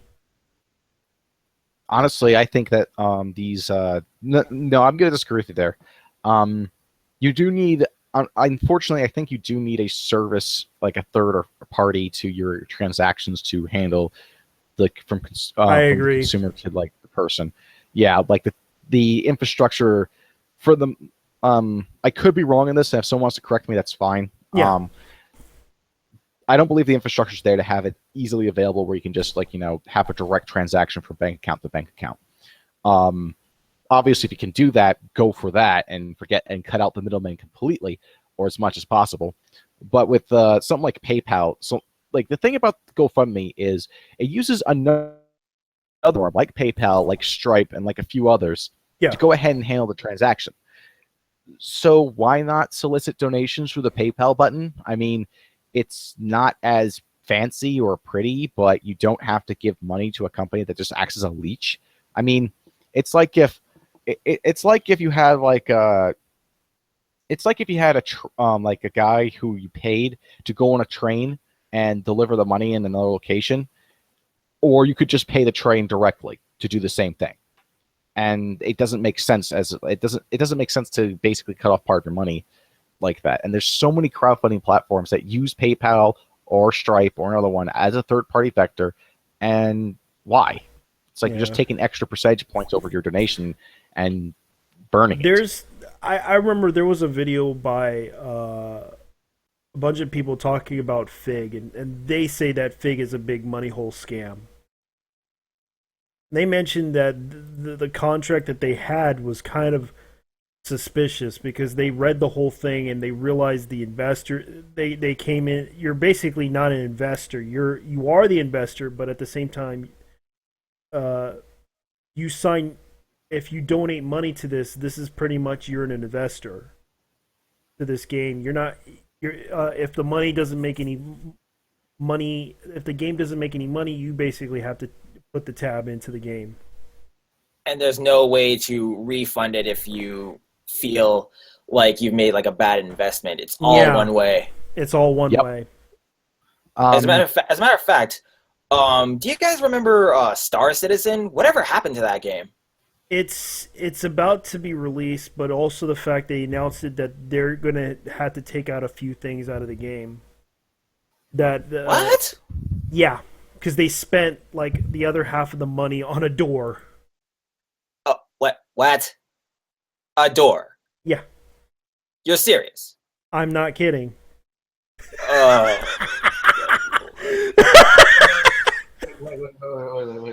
They spent 500 million on a door. 3 million on an 3 automatic million. On an automatic door.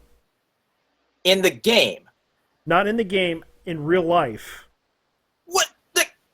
Wait a minute. Wait. They took money from a game development project to spend it on a. Do you have a citation for that? Because I want to. A door. The developer itself kind of well, it was kind of the developer himself. One of the developers took a. Did any of these developers take an economic course? Because that's just what the. Hold on. There's something I need to see with this. Is there anything you can do that can? Let me see if I can find it because I remember Star Citizen. Developer. Every time I think I've heard the craziest thing, something just comes up out of nowhere and surprises me. Every single time. I thought it was dumb being surprised by stupidity, but, $3 million for a door. What? Why? Actually, man, the thing you need to know is that human nature is just as unpredictable as the weather itself. You never know where it's going to go. Yep. All right. Let's see. Forbes. It was back in 2000 something here. Hold on.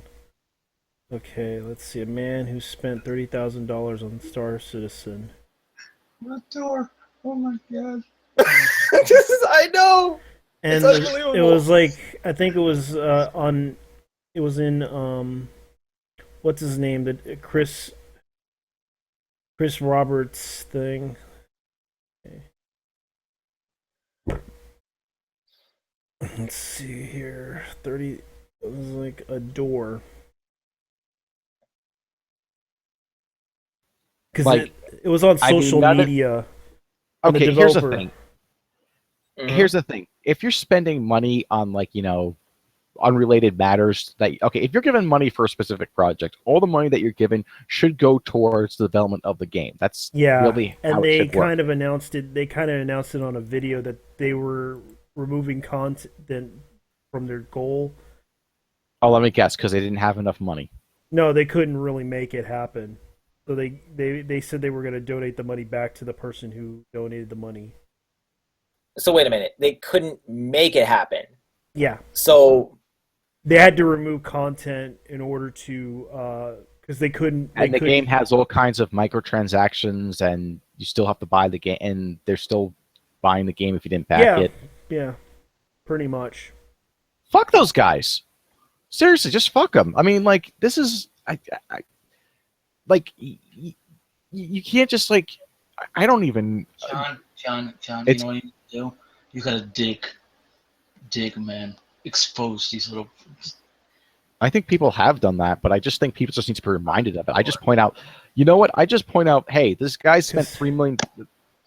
The door enough is just ridiculous in of itself. It was kind of a social media joke because what happened was there was a video of, I think it was one of the developers from Star Citizen spent money on a door. Really, they basically they're coming under heavy fire of scandals. Like, you have Lizzie F reporting on these people, and all these people coming forward and talking about the corruption within the have a lot of angry customers, and you're just joking about spending money, about how you spend your money. That's even worse, actually. I mean, Because- yeah, it's meme worthy and all, but still, it's a pretty bad look.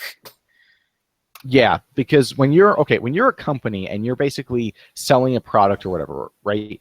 You've moved from just shit posting on the internet or whatever, or doing your own thing, and you've gone to a point where you're trying to make an offer to the public to basically get as many sales as possible. If you're shitting on those consumers, you have every right to do that. But the consumer in kind doesn't have to take it. The consumer is the one that allows you to do all of your cool things in the first place. So if you're shitting on them, the appropriate course of action, pull the money away. Yeah, and the funny thing is, you're spending like $15,000 on a fleet of ships. That's what you're doing. Okay. Well, okay. the concept for the game was like, I have a feeling that the concept for this game was more than they could chew. But from what I saw, it looked like really good. I mean, you have your ship. I mean, you can like pretty much pilot anything and everything, and you can like go to like different worlds and like go to different galaxies and stuff like that. It looked pretty good, like from what I saw. Yeah. But yeah, it but just you would seemed have to like buy, like too good to be true. But you have to buy all the freaking ships. Like for $5,000, you can get like a little frigate ships.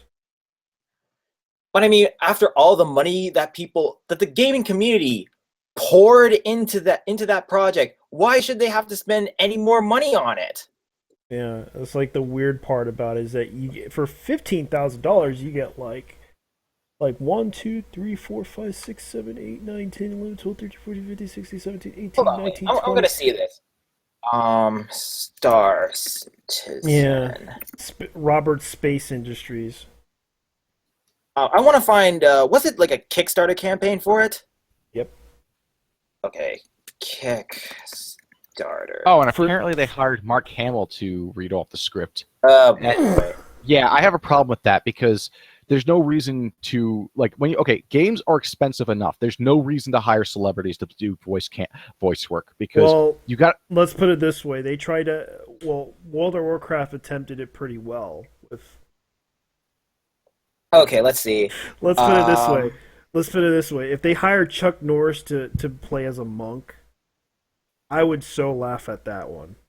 Okay, I'm just gonna present this so that everybody can see. Okay. So Star Citizen Kickstarter, 34,397 backers, and $2,143,374 was pledged to the project. Plus a couple more million more from donations. Did you make like 100 million? Yeah. 500 million. No, 100 million. Oh, 100 million. Actually, 200 million. They said they claimed they made. Holy shit! Christ. And where did they get that money from?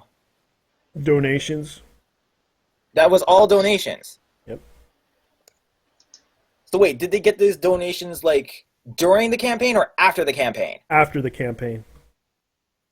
Okay. Plus the in-store game, in-store stuff too. Okay. Because they're selling like spaceships up the yin yang. Like they have one like $45, $60, $150.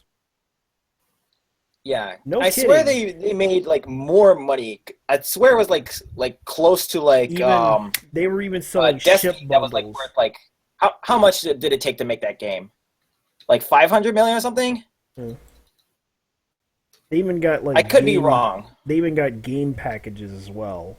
Like they have like the standalone Squadron pledge for like $45. They have like they're selling like ships. They're selling like ships that you can buy in the game. For $5 you get an operational pitchport skin. For $5 you get a Dread pirate skin for your ship. This campaign got in $2.1 million from the public. Yeah. And yeah, that's what they really fucked up this game, I think. Like really, it's just poor planning, poor budgeting, and not unable to deliver. Like, this is exactly why I tell people that, the general rule of thumb is just don't donate to anything. It's kind of like there's no guarantee of success at all. I mean, it's a general rule of thumb. There are some exceptions to this, but the exceptions are so far in between that the only reason why, if you're convinced that you should donate, if you have this inkling in your mind and you have this temptation that you just can't get let go of, that you want to donate something, dig deeper. Just dig as deep as you possibly can. Here's how much they're donating to this too. Look at the link on the sidebar. 113,994 million. Holy shit! Yeah. And again, I thought it was as bad as like Destiny, like 500 million or something like that. But no. But still, this is pretty bad. They accomplished their goal. And look at these stretch goals. They projected they would get as $1 million. What is wrong with these people? This is just disgusting. This mentality that the public has to fund the game, and then they sell the game, and it's not even going to be done right in any sense. It's just there's no business sense behind it. None. This is the exact opposite of how you run a business. It's only gotten worse. And didn't Sony recently say that they were going to subsidize some of their projects with crowdfunding? Yeah. One of them in particular being Shenmue. At that point, when there's no reason why the public should subsidize games that are getting corporate backing. None. If there's any corporate involvement, then there should be no crowdfunding, because they already have the means to sell the game. There's no reason for them to take the extra step and beg for dollars. That is bullshit. Completely unacceptable. I mean, at least the people that are like these indie devs that just have this idea for a game and shoot for the moon and ask for money, at least they have the excuse that they don't have the funds available. But these corporations, they just want to save a quick buck, and they're going to do it off of your back. So they're going to make you pay for the game. They're essentially going to make you pay for the game twice is what's happening. And here's the thing. The real danger behind any sort of, like crowdfunding campaign for games is that you don't really know who exactly is trustworthy. You don't know exactly if you're going to get your money's worth or not. You're basically taking a huge gamble with your money on a project that might not even be successful. Yeah, like, here's the thing. The benefit of the doubt rule does not apply if someone's asking you for money. They have to earn the trust before you can actually, trust them. And on the internet, I think that actually should go for anyone, like, in general, because a lot of times people make claims about things, and some things people ask for evidence on, for like, okay, you're making an accusation against someone. Do you have evidence that they did this unsavory thing or illegal action or something like that? A lot of people have that mentality. But there's also this other mentality that if someone says something about themselves, they're a reliable source for the information they put about themselves. I'm just going to say that this idea that you can trust someone on that basis when they talk about themselves or the project or what they're doing is nonsense. You should not believe what they say unless they can produce some kind of evidence or they have some sort of repertoire where you can trust that they're telling the truth of some sort. And most people have not built that, and there's no reason for other parties to just go ahead and say, oh yeah, this guy says he's a totally good game dev and he says he's worked on the project so much, we should just go ahead and trust this guy and say that he should get money from us. You got to be more skeptical than that. Like, yeah. Let's see, what's his name up to now? And speaking of double dipping, wasn't this sort of like the same issue, like when it came to like DLC and microtransactions? Because you pretty much pay full price, be it $60, $80, like whatever price for a game, and then like they ask you to pay extra money, be it through like a season pass or like through the individual DLC, whatever, like for just extra content on the game. Some of which may have been cut out from the original game, or it may not. But either way, you're still paying more money for more content for the game you just bought. And on top of that, if that wasn't bad enough, and this is a recurring pattern, mind you, when all the DLC comes out, they come out with what I like to call, courtesy of NetherRealm Studios, the Complete Edition. So, perfect examples of this. Mortal Kombat 9, they came out with a whack ton of DLC, and then, of course, they came out with the Mortal Kombat Complete Edition. Same thing with Mortal Kombat X. They came out with all the DLC that they have thus far, and then they came out with Mortal Kombat XL. aka Mortal Kombat Complete Edition Part 2, Skyrim with all of its DLC, and then came Skyrim Legendary Edition or something like that, or Skyrim the Complete Edition. It's the same recurring pattern every single time, and even games that I love like Blaze Blue are also guilty of that.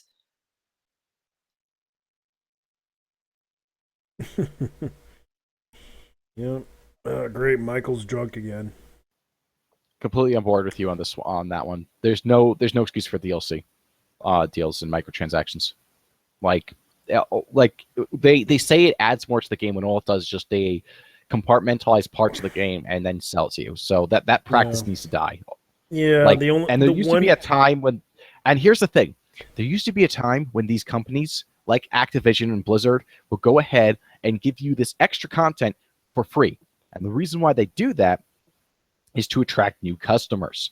Basically, okay, everyone already bought the game.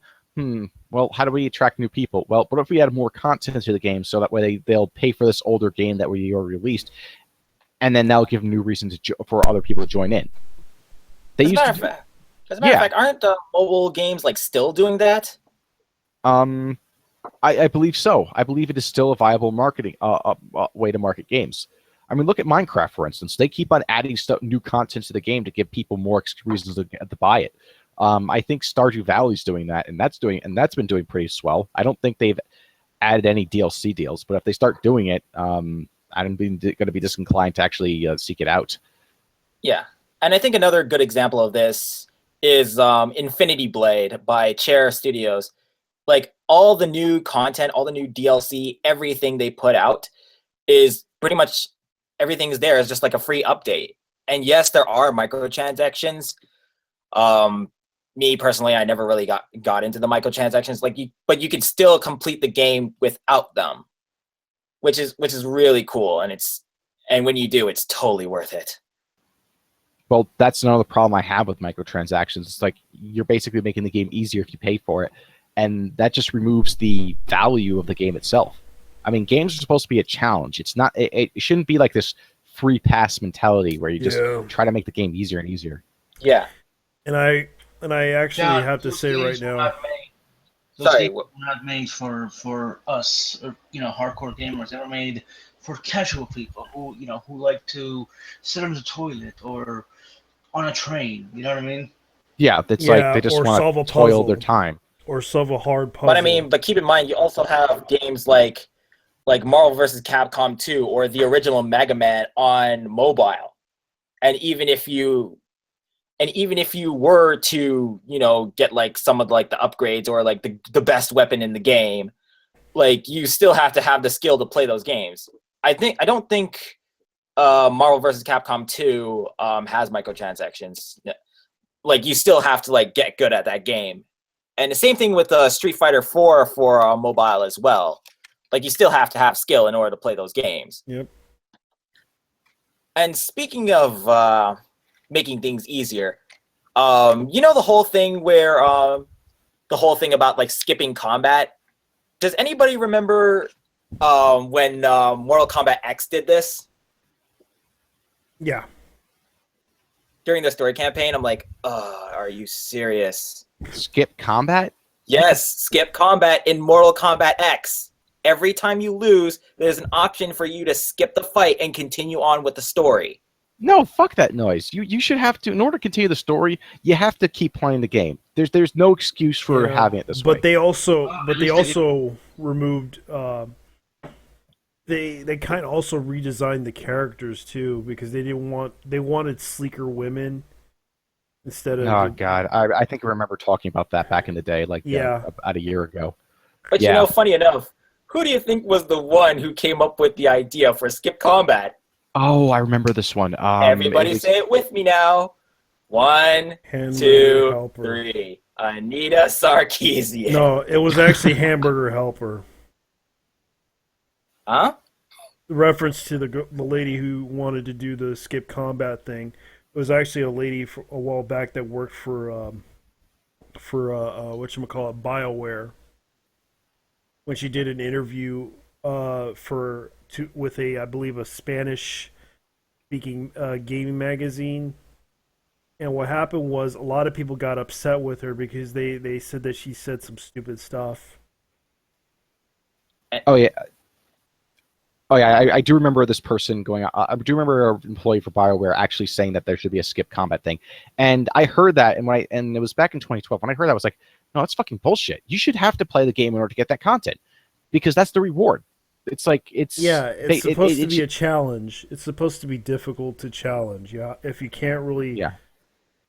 Because not everything in life is going to be easy. It's like that's what it's meant to do, to challenge you, the person, to decide.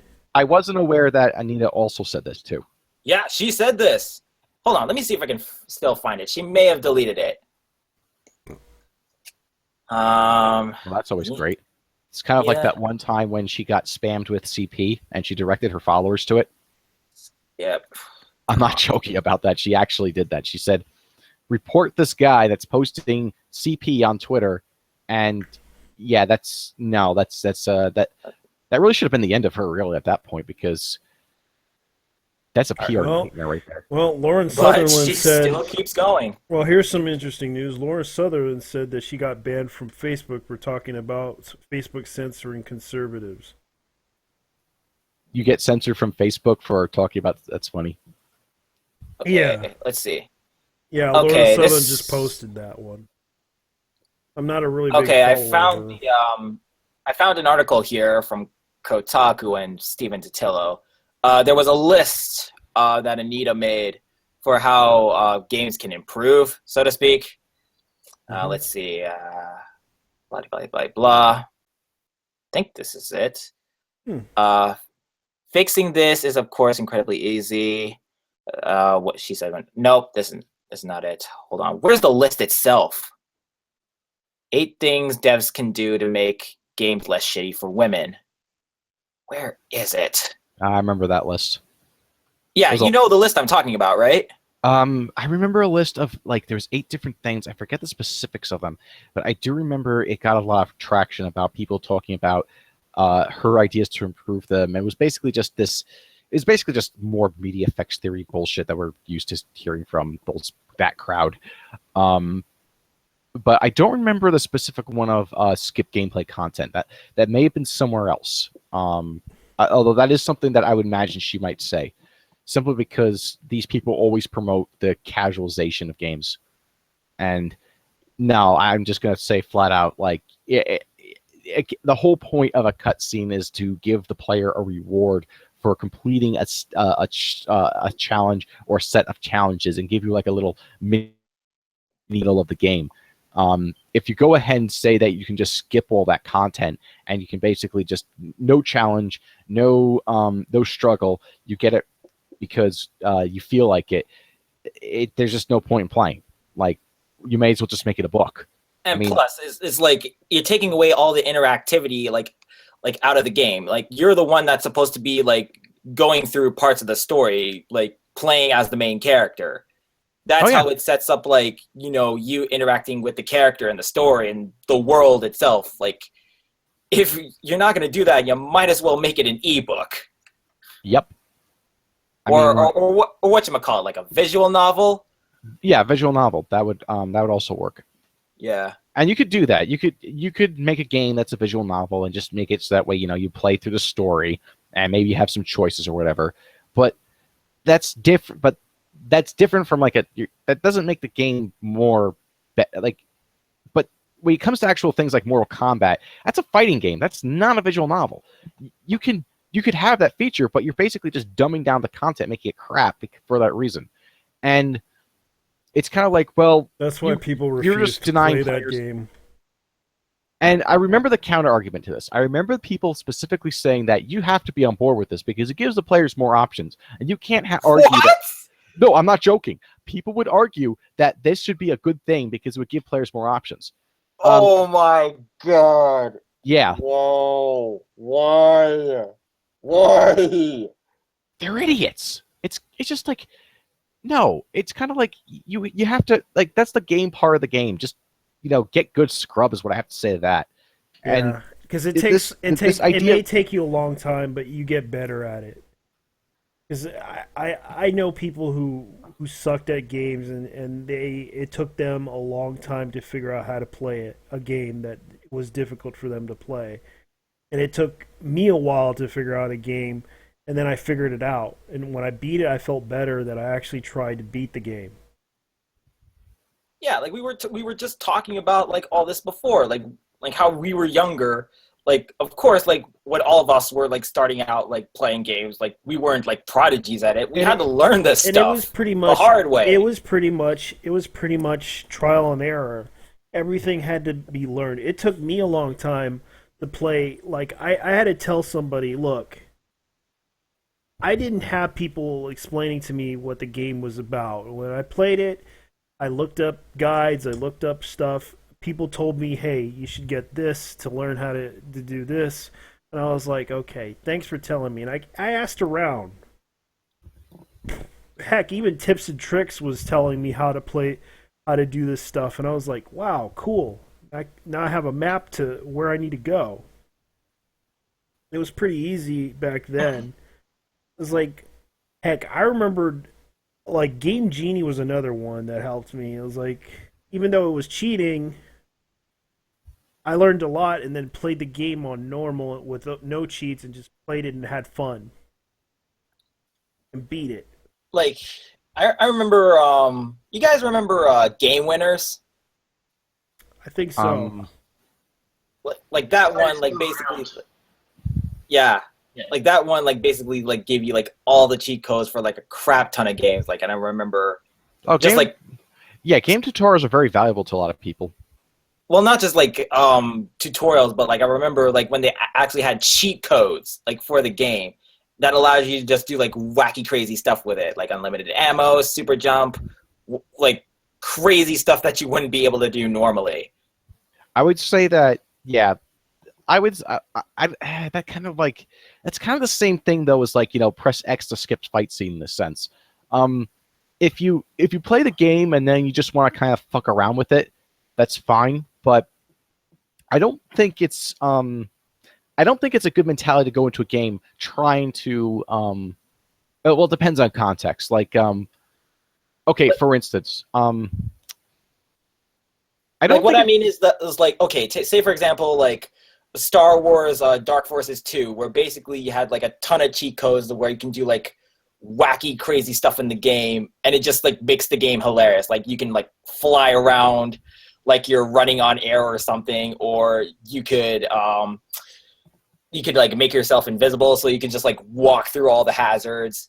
Like you had unlimited ammo, like all the force abilities, like just wacky, crazy stuff you wouldn't be able to normally do. And it was funny. And there are like a ton of games that like had other crazy stuff like that. And yeah, there were people who used those cheat codes to break the game essentially. But there's also like, it could have also been used to, just have fun with it. And for the most part, it was like that.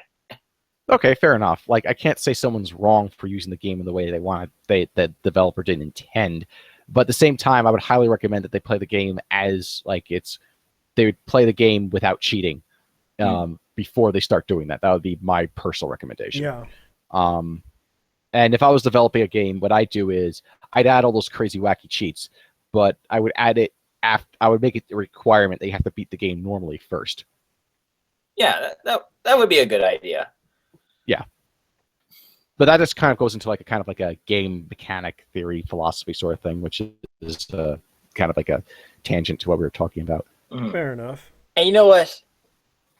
Even though I feel like the conversation kind of came like full circle, like remember when we were talking about the recent Doom incidents and how?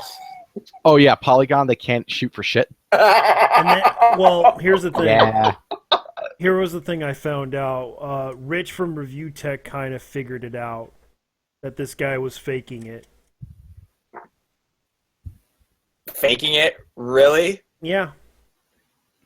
So Polygon decided to pretend to be dumbass, to pretend to be retarded to get more clicks. Yeah. Well, that just goes to show how honest, how much integrity Polygon has. Review Tech kind of made fun of it. I highly doubt it. I highly doubt they would actually fake sucking like that. He actually showed gameplay footage, and then he got blocked by what's his name, Arthur Geis. Oh God! I wonder if I'm blocked by Arthur Geis on Twitter. Probably. I mean, Arthur Geis is an odd one because one time he was specifically asked, "Hey, did you guys accept a deal from Microsoft to the tune of like $75,000 or $750,000, depending on which source is correct, to go ahead and make a movie to shill for your website?" And Arthur Geis is like, "We sure did." Okay, so you're openly admitting that you took a huge sum of money from a company that is one of the major contenders in the industry, and you're okay at a time when you're at high levels of scrutiny on, for your profession, and you're just gonna go ahead and say, "Yep, did it." Don't give no fucks. That's okay. Yeah. More power to you. Thank you for confirming that. That's the media, ladies and gentlemen. Yeah. I gotta ask you something, John. You remember that whole issue around at the time when they did Save Point? What were your thoughts on Save Point? Because I kind of retarded. Yeah, retarded. because they took out people from the panel that knew what was going on about Gamergate and what the journalists did, and they basically mentioned nothing at all about what ethics did they violate in journalism. They basically said that the sources they were trying to endorse the website Deep Freeze. Like it was more than that. There was more to it than that. Basically, what happened was that they set up the panel in such a way where basically they would put it on a day when less people were around for the convention, and they set it at a time that was like super inconvenient, like for the guests, so not as many people would show up. Yeah. But in the end, both panels got screwed over because not as many people went to the other panel, and there was not that many people going to Save Point as well. But either way, they still got screwed over hard. Mostly because, the guy who was organizing everything capitulated to Randy Waylord Harper. Well, yeah, that's what do you expect? They're an SJW outlet. I mean, they're not even interested in gaming. They're interested in, music and... entertainment. What was the other thing? Music and general entertainment. The gaming aspects of it, it's just kind of like... I have friends in the gaming industry, and I kind of felt that was just the way they treated the situation. It wasn't really that well.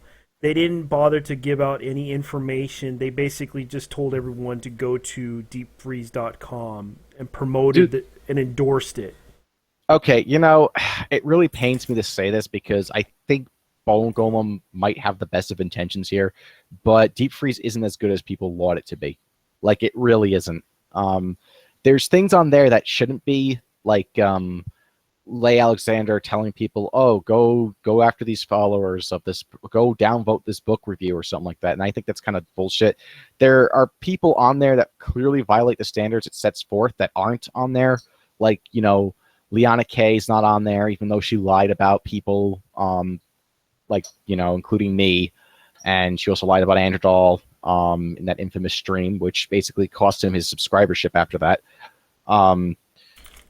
Then there's, of course, Brandon Rosselli, who basically went ahead and he was friends with he promoted this Elysian Shadows game, which is still not out, and it got funded at a tune of $200,000. Elysian Shadows. Yeah. It's the sequel to Elysium. The furry game? Keck. Are you talking about the one where you have this little... Oh, I think I remember. The guy who... Or the big furry guy that with, the sword, right? Yeah. Yeah, I remember that game. Yeah, it's kind of but he's not on there, and Oliver Campbell's not on there too. And you can say that, like, with the whole, censorship of what was it called? You can argue that, oh, well, Oliver apologized for it. And I do recognize he apologized for it and recognizes a mistake now. But the reason why he still deserves a point is because Deep Freeze already has a mechanism for acknowledging that. There's a Band-Aid put on the point label. And then, of course, there's the whole thing where he just basically says that I harassed him. And that's just not blatantly not true. He lied about it. And he still stands by those lies today. And people still keep on believing this about me. And it's kind of like, you're not going to put him on there for that either. I talked to Wild Goose about this. Even though he's a troll, he was right about one thing. He kind of I searched on the thing with you and him, and there was no argument. Even though the whole joke about the house nigger thing was kind of house nigger. Go on. Yeah, I was joking with you about it too, because I was like, you called me a nigger. You called me a nigger. John Kelly, he called me a nigger. He called me a nigger. John Kelly, he called me. Yeah, I joked around with that one, and it's like it was like a rap song I did, and it was like even Campbell blocked me for that. Wait, Oliver Campbell blocked you for that? Yeah. For joking, I think he probably blocked me because I talked to John a lot, and I was like, look, I don't have an issue with him, but, yeah, he blocked me. I can confirm this. Yeah, he's blocked people for the slightest disagreements. Like, for example, he started, condemning Jenny Barrage, despite the fact that he promoted Jenny Barrage about a year ago, but that's another story. And some people are like, well, I don't agree with you for X, Y, and Z reasons. And Campbell is just like, I'm just going to block you for this. Yeah, here's Oliver Campbell blocking me. Okay, yeah. I just got to ask this. Out of all the prominent voices that were a part of Gamergate, was there anyone that had the Consumer Revolt's best interests at heart? Anyone? I don't know. I really I like to say Intern Aristocrat did, because okay, I think that Intern Aristocrat, well, the thing about Intern Aristocrat and the thing that really bugs me about that guy is that he just kind of threw his arms up and left. Now, to be fair, he may have had some health issues, which he didn't want to make public, but it's already been discussed on streams and stuff like that. He's already admitted to it, so it's not like I'm dropping a bombshell or anything like that.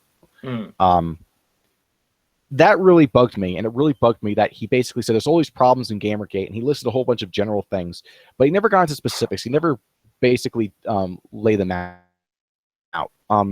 But was he sincere and genuine in what he said before?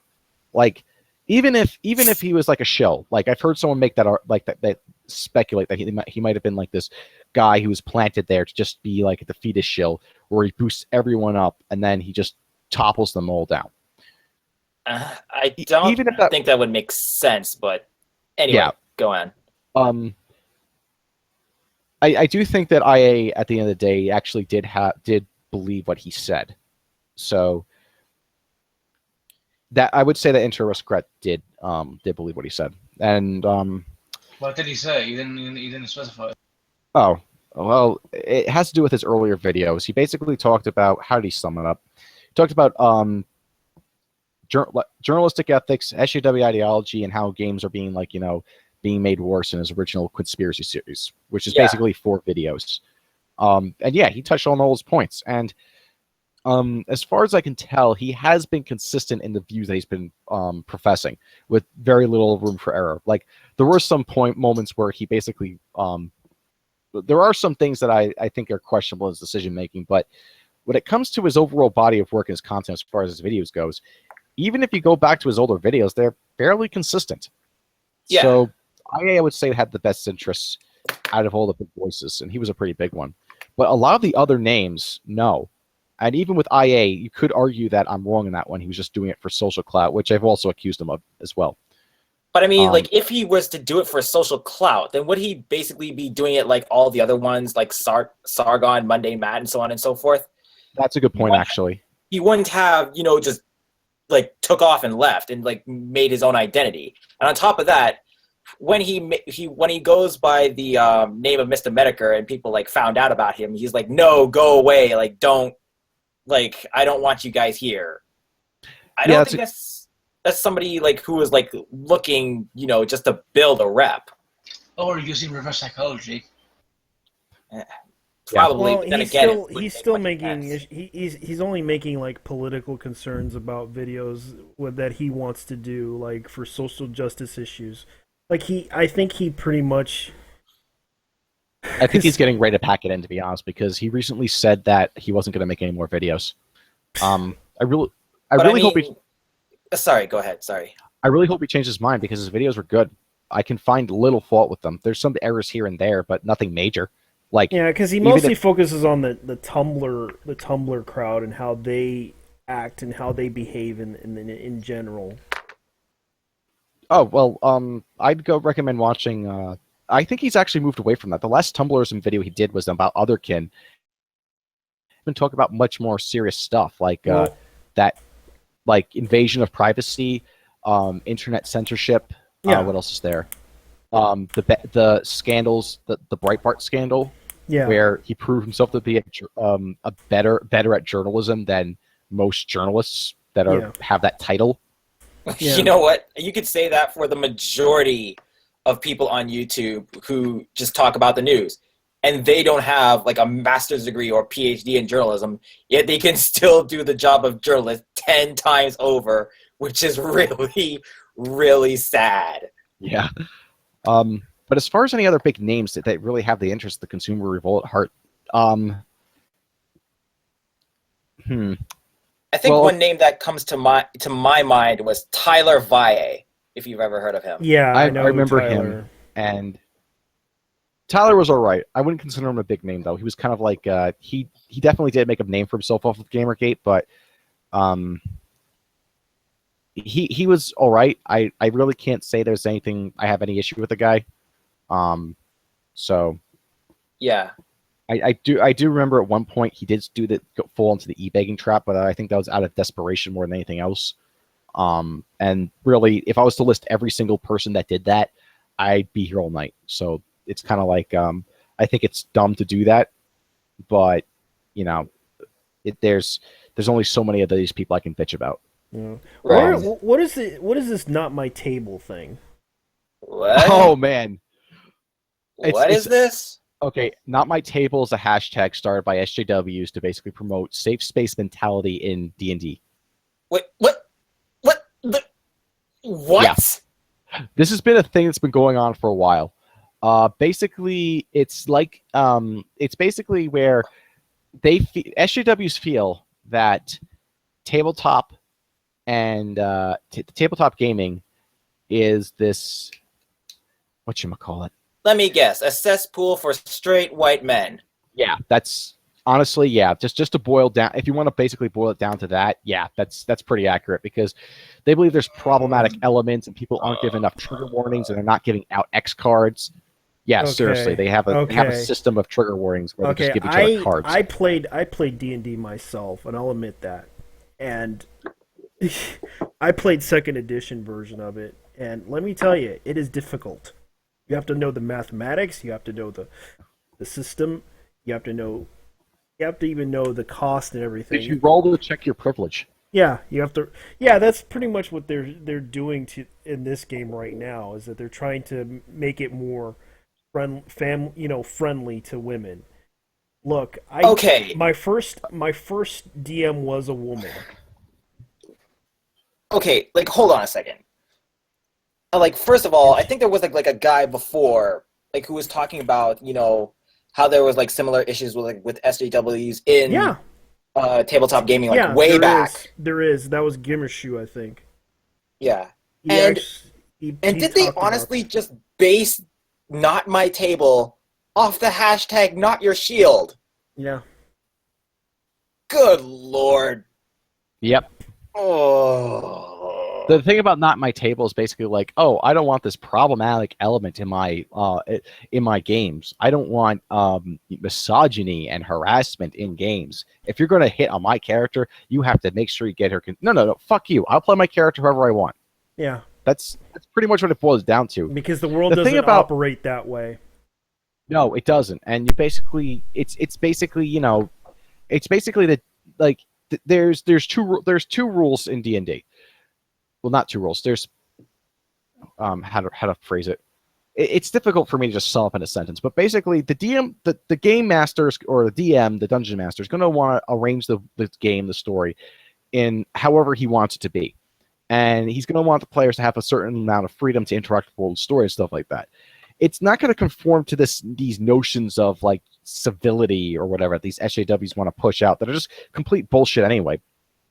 And the thing that's really insidious about this is they're trying to control people's imaginations with this. Basically, you're not allowed to play pretend in a certain way, otherwise you're just going to completely remove it. It's not just a matter of like, you know, censoring products or media. They want to basically what's in the four corners of your head. Basically, it's all about power control. They want power and control over everything. Yeah. That's what not my table's about. It's basically a political statement saying that it's really insidious, really. Well, it's not just like this, but like everything else that they do. Oh, like yeah. In the schools, like in society at large, like in the government, in companies. It's ridiculous. Yeah, and it's only getting worse, I'm afraid. I mean, riots have gone to an all-time high now because of this bullshit. Like you have the Black Lives Matter supporters and the like there was this rally like outside like of Bernie of like I don't know how to describe them other than just call them Bernie Bros outside where basically a police car pulled up and the cops were chased out and they basically destroyed the car. You can see the footage of this online. They totaled it and they just give no fucks. They really have been brainwashed by the system to basically advocate for these terrible ideas, and it's the downfall of the Western culture. It's not some exaggeration from Paul. It's what's happening around us. Yeah, and the cops really did nothing about it. Yeah, like the guy who tried to like attack Trump on stage. You'd think that he'd be in a incarcerated shin cell and like put on like and monitored and and no, but he walked free. And matter of fact, they gave him interviews. They interviewed him. Well, that's to be expected. The press is going to do anything they can to get a story because they're scum. Basically, they don't care about they don't care that they're giving this guy who tried to basically assault one of the a potential future president of the United States on a stage. They do not care about that. And not only that, they did this not once but twice. The second guy, he didn't assault him, but they just tried to basically try to pull the same thing like what Black Lives Matter did with Bernie Sanders earlier in the race. He tried to commandeer the platform. And they still gave this guy a pass and interviews and everything else. I'm just like, like, how did it get this bad? I mean, like, I know the story behind it and everything, but like, I still can't wrap my mind around how the hell it got this bad. Again, it's entitlement mentality. It's basically just reinforcing these notions that everyone's a winner, everyone deserves this thing, and you should never take personal responsibility for yourself. And it's something that it's reached its boiling point, and now we're basically at a point where if we want to fix this and reverse it, you got to think long term. In fact, you basically have to consider this to be like an ideological struggle. I don't like the phrase culture war because that phrase it doesn't mean anything. It doesn't make any sense. But go ahead. No, I'm just thinking like a culture war on what? Like, oh yeah, trust me. All I'm seeing is basically just this dumb gender wars crap. That's all I'm seeing. Like, what culture are you fighting for? Exactly. That's the thing that gets me about that phrase. I really hate it. I think it's just people just saying it so that way they sound smart. But the thing that I'm getting at is, if you want to turn about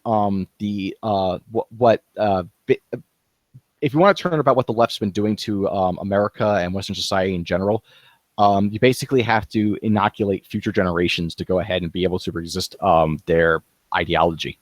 That's what it really boils down to. Which is easier said than done. For sure.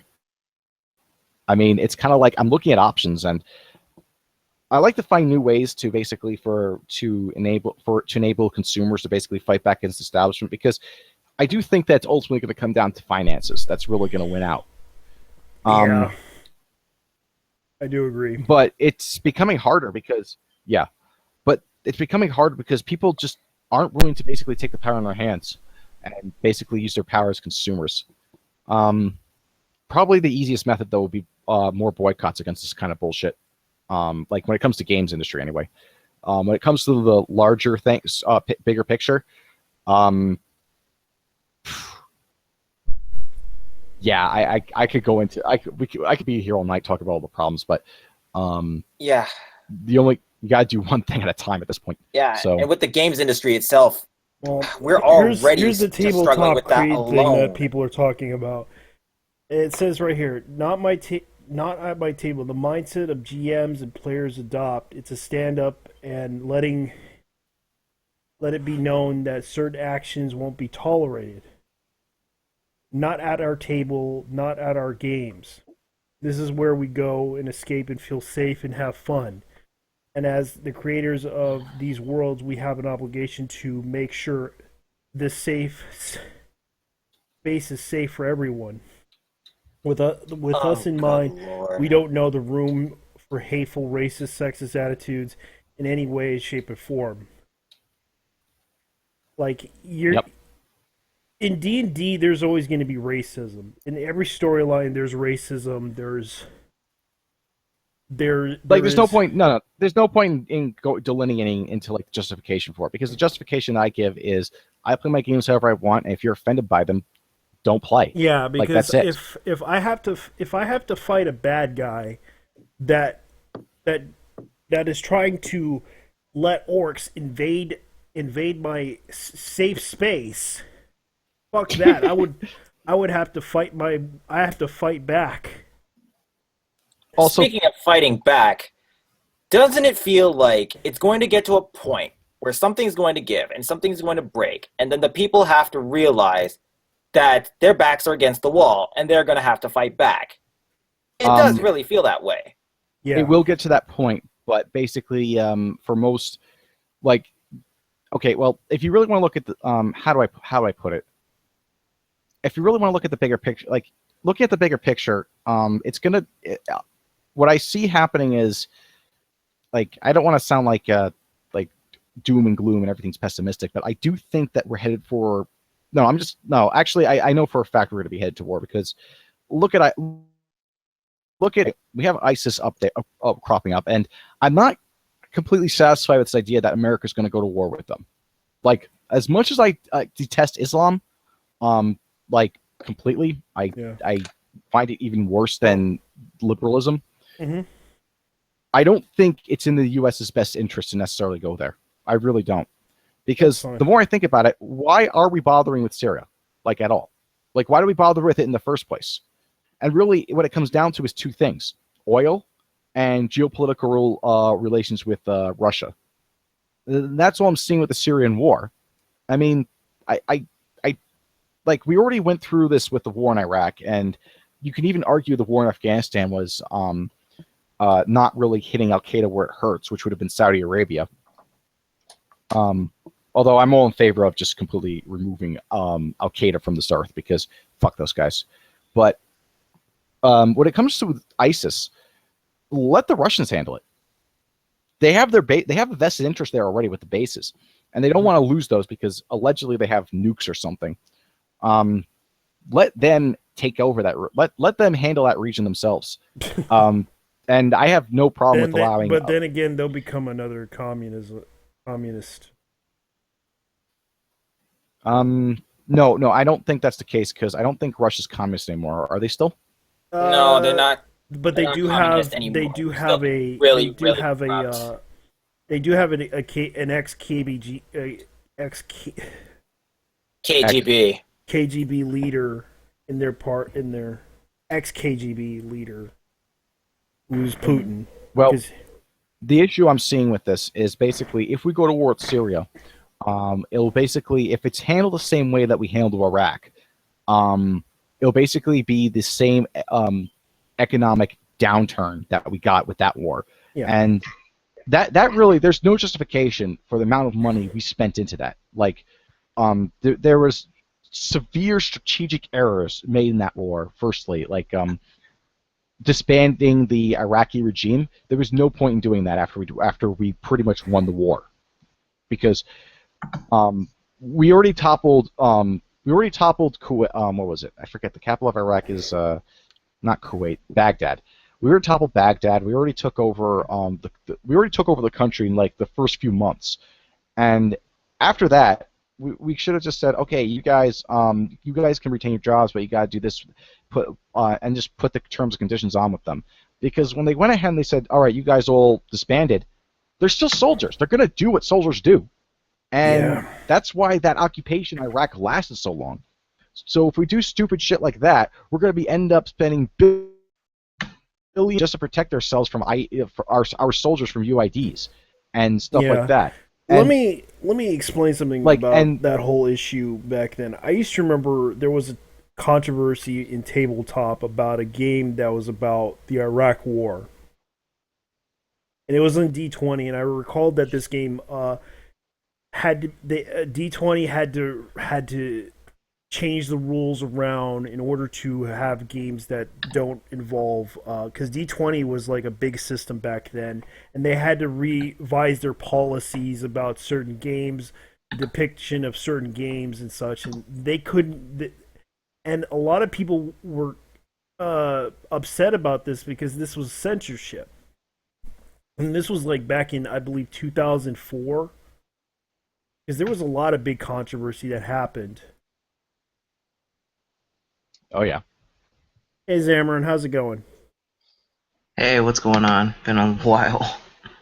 Well, we were talking about games industry stuff, and then we segued into like some political stuff, and then we went to like tabletop issues, and then we kind of segued back into geopolitical politics, and then we kind of went back to tabletop again. So all of it with SJW crap. Yeah, that is the common element. I heard about some SJW crap recently. The Reasoning Rally. Has anyone heard about that crap? The what rally?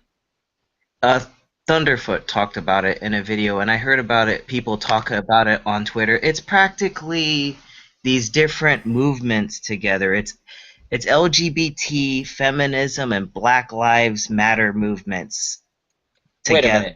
Wait a minute. Are you talking about the Humanism Plus? Yeah.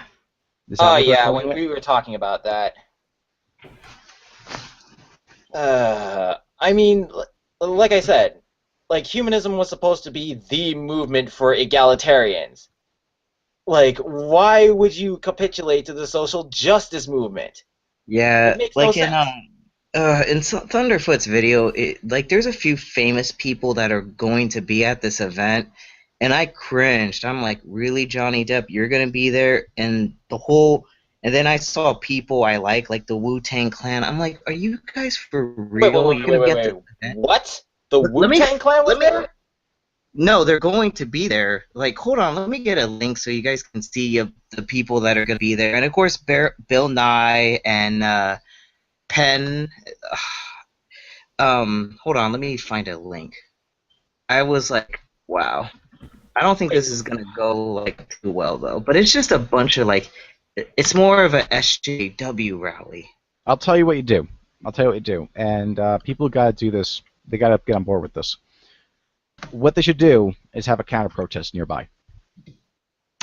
There's a link. You can check out the site to know what I'm talking about. But yeah, look at the speakers of who's going to be there, and their rules are ridiculous, though. It's just retarded. It's contradictory to humanism's goals, because humanism and identitarianism are pretty much at opposite ends of the spectrum. By going about it's inherently nonsensical. I can imagine a gay orgy happening, like a really big equality orgy in protest of this whole thing. No. Oh my God! You got Bill Nye there. You got Jizza from Wu Tang. You got Yeah. Method Man, Raekwon. Yeah. You got like the founding members of Wu Tang there. I'm like, really, guys? Why would you go Penn to this Jillette. rally? It's, oh my God! Like, I cringed when I saw their faces. When I saw the video, I'm like, that's not really them, is it? And I looked, I'm like, fuck, it is really them. Well, what I call a counter rally is something about I make it the focus anti-identitarianism, which that's like identitarianism is kind of like an extreme end of the scale when it comes to this SJW nonsense. It's basically where you just basically boil everyone down to what race and gender they belong to, and other traits that really shouldn't be the focus of the person or the focal point of the person as a whole, but they make it the focal point, whether it's they themselves who are bragging about themselves, or they're talking about their allies, or talking about their opponents, especially their opponents. And then they'll do other things like ascribe these tenets of racism, or being an MRA, or a quote-unquote gamer gator, etc., so on and so forth. Yeah. They do this kind of labeling, so they don't actually have to engage in ideas, and they can just dismiss the person offhand.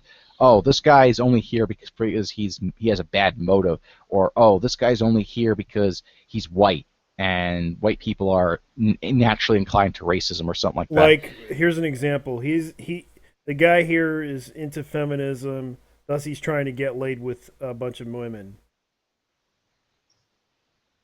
Yep. Yeah, I'm sure something bad, of course, is gonna happen at this rally. Watch, it's gonna turn out bad. Trust me, I know it will. I have a feeling it will end in rape. Maybe not that, but God It damn! seems- Like it even seems Bill like- Nye, like Bill Nye, he was chewed out by SJWs for something. I forget what it was, but even he, like, why would he turn up to something like this? Like, I don't know what Johnny Depp's reason for being there would be, but Well, let's put it this way. I think he's trying to convince the climate change deniers. That's what he's probably doing this for. Honestly, when you get down to it, there's a simple reason why they're all there. They're all liberals. They all believe in the same beliefs. Yeah.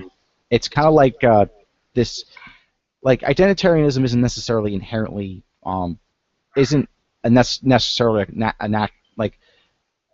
identitarianism isn't necessarily a requirement to be a liberal, but it does lend to identitarianism when you get down to it, because it ties into the oppression narrative. You have X group that's being put down by the man. It can be any group. It can be blacks, women, poor, you name it. That Classism. Classism too, yeah. You can easily just say, oh, that guy's a banker and that guy's a blue-collar worker. They've done this in the past as well. It's basically finding these identities and just putting them down. And that's the reason why they're there. It's all about the media publicity and showing how much of a good person they really are by virtue signaling. That's all they're there for. I mean, I would have to agree with the virtue signaling part. Well, because this is my line of thinking. Like, you know how, like, certain celebrities, like, they come out and they say, like, I'm not a feminist. Like, and some of them will say, like I don't even know what feminism is, right? Like, basically, I think what's going on, especially with celebrities, is this. There's this trendy new thing. They want to jump on the bandwagon, and then they don't even realize, like, what actually is going on. They don't know, like, the repercussions of, like, jumping on this bandwagon. It's pretty much, like, I think it's, like, a publicity stunt, for a lack of a better term. They just want to, like, gain popularity by, you know, supporting this thing without even realizing, like, the repercussions of what's actually going on. Yeah, I could believe that. That basically they're just doing it for the money. Yeah. Yeah, that Like greed is a very big. Yeah, like where is this rally being taken place anyway? Let's see. Let me look at where it was taking Wu-Tang place. forever, bitch. Not so much anymore. I know. Yeah, because one thing I disagree with. And Old Dirty's known... dead, though. I know. It's in Washington D.C. somewhere. Oh well. Lincoln Memorial, Washington D.C. I think June he's trying 4th. to convince. I think Bill Nye's there is trying to convince people who are climate change deniers to change their idea about the issues of climate change. Well, that's the excuse he's going to field. But the thing about Bill Nye, you have to realize, is that he is a progressive. He's advocated for firstly the whole climate change thing is kind of it's just I'm not going to comment on climate change because it's been a while since I last looked it up, but the idea, but if it exists or not isn't really the issue. John D. Lancey's going to be there too. Who? John D. Lancey. Lancey. I'm checking right now. Yeah, Genius. and a certain someone's daughter is going to be there too. George Carlin's daughter is supposed to be there too, which I'm surprised she's, invited, because SJWs would hate George Carlin if he was still alive. Keep in mind that George Carlin, while he did have a lot of good points that he made, in particular, I recommend listening to his rant on political correctness, because it really hits home, how stupid it really gets. But you also have to keep in mind that George Carlin was also a feminist. Hey, you were looking for John DeLancey, right? Yes, I found him. Yeah, John he's in DeLancey. there. I know. He's cute, and also Discord. So he's been around. Well, I mean, George Carlin did say a couple things that made me raise an eyebrow, like, God has to be a woman because men are. Well, I mean, I don't know, whatever. Just some things he said were weird, but hey, whatever. Still funny. George Carlin. Eh. Wow. This is unbelievable. The heroes we once thought of as heroes are not the people who we really thought they were, sorry. Yeah, I think, the whole Wu-Tang Clan, I think they're there to talk about, black issues or whatever, black whatever. Well, fuck these faggots. It doesn't matter what they're... Okay, it doesn't matter what reasons they have for attending. And the reason why it doesn't matter is because this event is still promoting these cancerous ideas. So even if there's, some tangential issue that, might be benign or whatever, it doesn't matter because they're still giving this event traction and clout, including Black Lives Matter, which, as far as I'm concerned, Black Lives Matter should just be considered a terrorist organization, and the ringleaders should all be rounded up and thrown and incarcerated. Because... Well, I wouldn't say to the point of, terrorism, maybe a, whatchamacallit? Jeez, it was mentioned before. Supremacist group. But terrorism, and the reason why I wouldn't say terrorism is because that term has been thrown around so loosely that it's become nothing more than a joke at this point. Honey, a lot of words get thrown around so loosely they lose meaning. Well, in this particular case, if they're gonna if they're gonna call the KKK, which is now just kind of defunct at this point, still a terrorist group, I would say Black Lives Matter more than qualifies. So if the standard is that low, then yeah, they should also apply it to these guys and call them a terrorist group. And the reason why I would want them classified as such isn't because of some kind of labeling issue or whatever. It's because these people have committed crimes under the umbrella of their organization, and they have done nothing to get rid of those elements. But the only difference is they don't have they're not like the Black Panthers. They're not armed. They do it with fists. So, they're still the thing is though, they've still caused grievous bodily harm to hundreds of people, and they've just caused millions, if not billions, of dollars in property damage. And also, people have, and in addition to that, people have actually fucking died. This isn't fucking around anymore. This is there's blood on the streets, and it's disgusting. Yeah. And it's not cops killing innocent black people that's going on. It's cops that are doing their job that are getting killed by these rioters. And on top of that, let's not forget the denial of rights and the chaos that has been done in like colleges and universities all across America. Yeah. Like, so yeah, this rally, just anyone who's attending, I'd stop giving any of those people money. Like Johnny Depp, when was the last time he made a good movie? Can't. Pirates of the Caribbean 4. That's it. I actually liked Pirates of the Caribbean 4, but it wasn't. I wouldn't call that a good movie. I call Pirates of the Caribbean 1 good, but I didn't like Pirates of the Caribbean. I'm not a fan of that franchise. yeah, like at this point, I don't have any problem just say, okay, you know what, I'm done with that guy. Anything that he's going to appear in, I don't have to give him money. Yeah. It's kind of like I used to it's kind of like and who else? Penn Jillette. I know he's got that show. It's bullshit. Well, if he's going to be there, why even bother supporting that? Well, I never watch his show anyway, so. Exactly. Like, there's no reason to support these people. They don't really produce all that much. They're just trying to do a grab for publicity because they'd rather do that than put an actual merit to their work. Just completely defund them. And Bill Nye hasn't been relevant ever since Bill Nye. Yeah, the 90s, when Bill Nye the Science Guy was still a show, and it wasn't pushing this crap that he's peddling now. I mean, it's kind of like we know who these people are, we know what they do, and if they're just going to go this far. I think Bill Nye is for Common Core too. If I'm not mistaken, I saw a video, big thing. That's even worse, because Common Core is just going to basically make the kids in the nation dumber.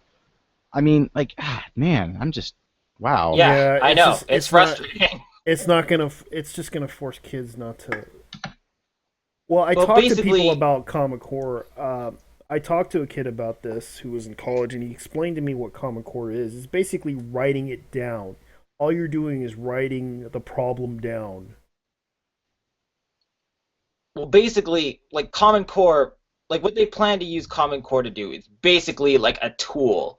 Like, basically, like about like subversion and everything about that, right? Basically, Common Core is a part of that, and basically what they try to do is indoctrinate an entire generation of kids, and at the very least, it takes like 20 years to do. And so basically, this is why they put so much emphasis on education, is because they want to use the education system to basically get the youth of a generation to think like they do, and basically use the youth like these sort of ideological soldiers to spread their message and try to shut down anyone who doesn't like agree with them.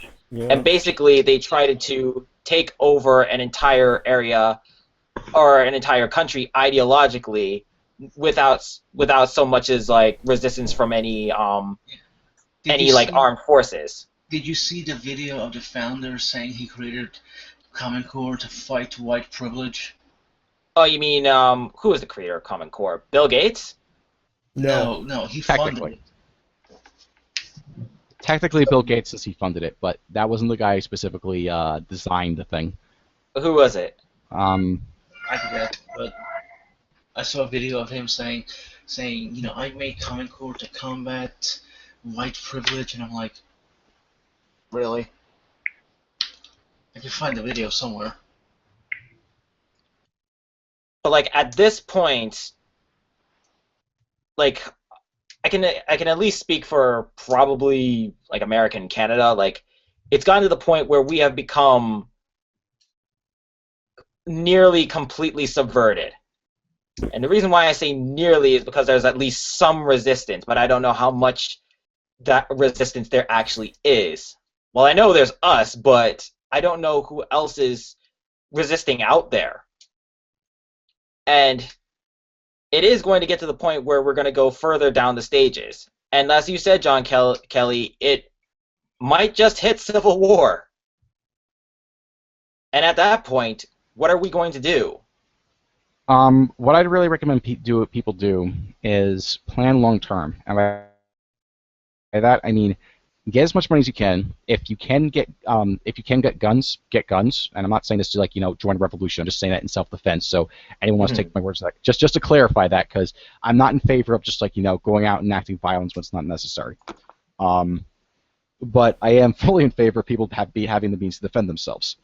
And also, depending on how long term you want, get a good woman. Seriously, because and it doesn't and like just one who shares your values is what's important. Because at this point, let's just say a revolution breaks out, right? Mm-hmm. That could happen in our lifetime. But the problem is, it's not going to play out in our lifetime. Yeah. You know, I came across something interesting on Twitter. Like, I'll admit, I don't like the angry video game nerd. I don't like him. I have a lot of problems with him. And I just don't respect him, in my opinion. But I found it funny that so many people jumped on the bandwagon. All these SJWs How's it going, jumped Batman? on. Sorry. It's okay. Like all these SJWs jumped on the bandwagon, hating him. But I kind of found it funny. Someone brought up a point on Twitter. It's funny that how all these SJWs hated on AVGN, but they didn't hate on this other YouTuber that had the same distaste for Ghostbusters, which is a female YouTuber that goes by the name Comic Book Girl 19. Comic Girl Like, 19. he expressed her opinion on it. I remembered her. She's a very good YouTuber. She talks about comics and such. Yeah, it's kind of funny that they didn't like lash out at her. I know. Like, they totally avoided her. She has a big voice. Yeah, and the funny thing about that is that the reason why they're attacking him is because it's based on their ideology, because they want to attack white males. Yeah. It's like just interesting how everyone's just avoiding all the other females. Yeah, and I even made a video about this and pointed out the issue that it wasn't just the reason why people were watching this film. It's because there was other issues in that movie that people didn't like. Like, for example, the black woman in the movie. They wanted her to be the scientist, like the smart one, but unfortunately she was the street smart character in the movie. It's just interesting. Yeah, I heard lots of women express their opinions about it. Like, Chloe expressed hers, so did Ivy and many other people that I follow on Twitter. They all express their opinions about Ghostbusters, and I don't know, it's just all this hate's amazing. And it's kind of funny, The Atlantic wrote an article, and then they just had to name drop Gamergate. Oh, you just can't stop talking about the boogeyman. Atlantic. Speaking of name dropping, you seen what Honest Trailers did? Mm-hmm. Screen Junkies. It's Screen Junkies, yeah. Okay, go ahead. Tell me, what's the drama? I saw Ivy Twisted talk to them recently. Well, basically, they did an Honest Games trailer for Wreck-It Ralph, and basically, in part of the trailer, they did this quick jab joke at Gamergate with one of the characters. Basically, she was like the character of a shooting game called Hero's Duty, and basically since she's like a female, like soldier, they basically say, "Hey, look, it's Gamergate's worst nightmare." I'm like, really? When they've been playing as female soldiers since God knows how long. Wow. Yep. No wonder why Ivy Twisted was so pissed off about it. Like, in Total Biscuit, something happened on YouTube, and Total Biscuit commented on their video about something, and Ivy said, "Yeah, I'm unsubscribing from Screen Junkies," and it just started a whole big mess on Twitter. Because it got to the point that people are really upset about this, because this is not something I personally didn't want. I personally don't have an issue with James, what he said about the movie, and of course he said it in a simple, nice way that he just doesn't like the movie. He just wanted to see a Ghostbusters 3 with the new character, with even though with the old cast, he wanted the old cast to be in there, but it said they are in the cameos of the movie with the new cast that is that are taking over the Ghostbusters franchise. He just didn't like it because they should have had done something about it. But based on the email leaks, it looked like what's his name tried to sabotage it. Paul Fig. Yeah, with his and let's not crazy someone idea of did ghost aliens. yeah, someone did research on him, found out he had a part in helping Anita's project get funded. I'm sure some of you guys know about that. Yeah. Yeah, And 'cause- let's not forget, Paul Fig took a crap on geek culture, his the audience. That's really yeah, that's not. why most people don't want to watch this film, because Paul Fig fucked up Ghostbusters 3. He was the one responsible for sabotaging it. Because he wanted to advocate that he wanted freaking ghost aliens.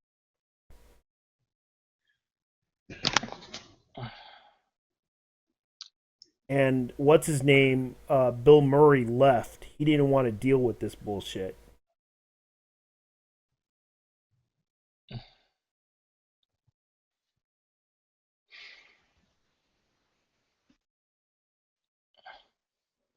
I'm not seeing that movie though. I highly doubt anybody is at this point. There may be like the few people who are actually going to see that movie, but when it comes out, it's gonna tank, and it's gonna tank hard. Yeah. Good. You know, Alpha Omega kinda Sin predicted this. Let's keep an eye out in case there's articles out there that try to give the movie high praise. They will. There's no surprise about that. They've already hyped up this movie so much. Why stop now? Exactly. They're just gonna. It's kind of like, I don't even get why they thought this was a good idea from a marketing standpoint. It just won't work. I mean, I'm actually glad they're just gonna die on this hill. But yeesh, guys, come on. Let's come out with some. I don't know. I don't think there's any much hope for Hollywood at this point. There might be some good movies left, but it's the last thing on my mind at this point. What the next film's gonna be? I hear Civil War is actually pretty good, so I might see that.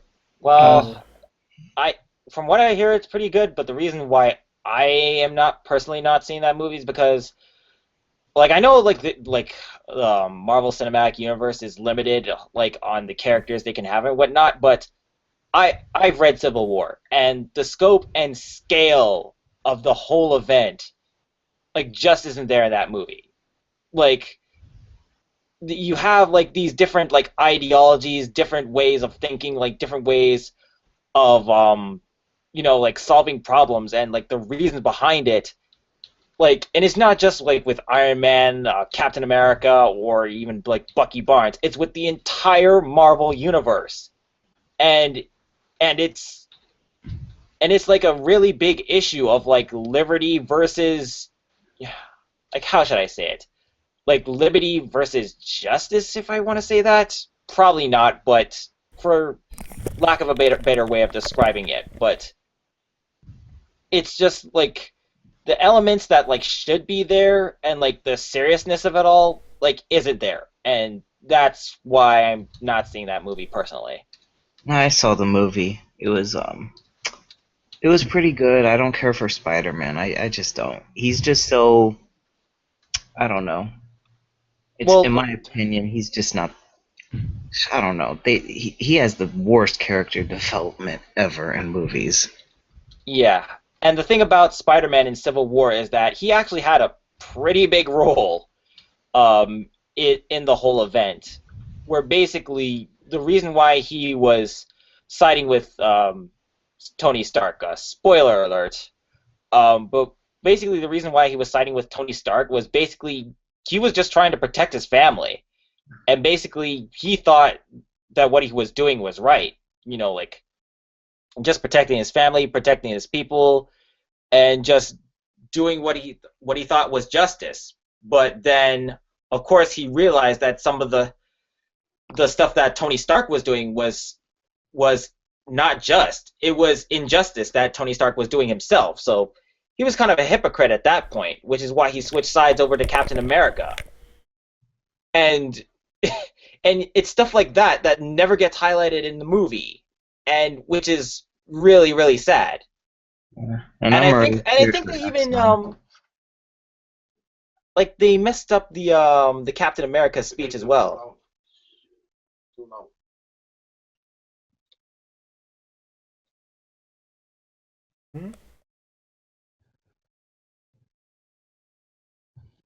What's going on? Sorry about that, guys. But I understand. I think they even messed up the Captain America speech in the movie as well. Because there was like a specific reason like why like Captain America like said those words in the story itself. And it's like stuff like that that like doesn't exactly like get highlighted in that film. And the comic book like I think makes like a better highlight of like why those lines are like really really important. There's also the fact that they're also releasing a World of Warcraft movie too. Mm-hmm. And a lot of people said they didn't want to watch that film. It's like I might watch it, but that depends on me how well it goes. Well, as long as they like stick to like what makes the game great is like as long as they don't shoehorn any crap in it that's not necessary, I might watch it. And it looks pretty good so far. Yeah, it is. Yeah, that Angry Birds movie. Heard about that. I heard about that from like from way back, and I might take my sister to see that movie. Just something for her. Me personally, I wouldn't watch it. That movie's gonna be good or not. I think. Hello? Uh-oh. Yeah, we're here. Okay, there you go. You were saying, man? That movie just came out recently too. Yeah.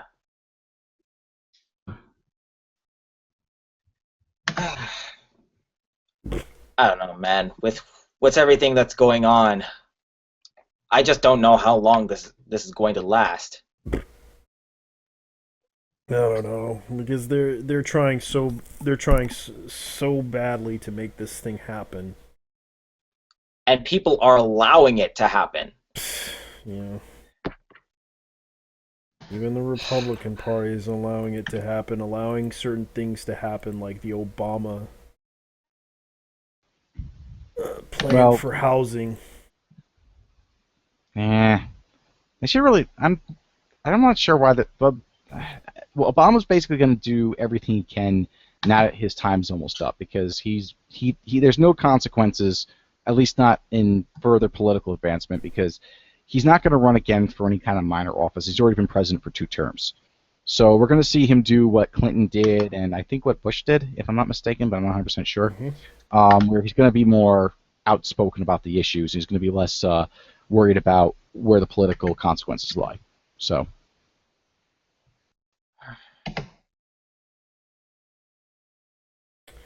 It's true. Well, it's getting late. I gotta go, guys. But Yeah. all I can say at this point is that let's protect what we can and just make the best of it and solve whatever issues we can solve.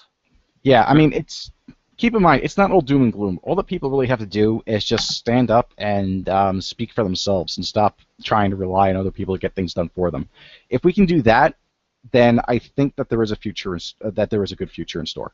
So, this idea that just because things are bad doesn't mean you can't think of any solutions to the problems. And the thing is, one thing to keep in mind, this can go into like a larger discussion, but I'm just going to keep it brief. SJWs will not come up with solutions. They will always criticize problems. So be better than them, at least in that respect, and formulate your own. Yeah. Make your own decision and do what you feel is right for yourself.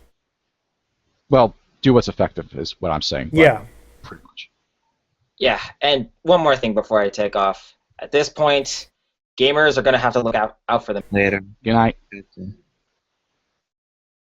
Yeah, dude. Oh, JT, you should really read a Comic Book Girl 19's tweet. She's kind of tweeting about some really interesting stuff. All right, let me look it up.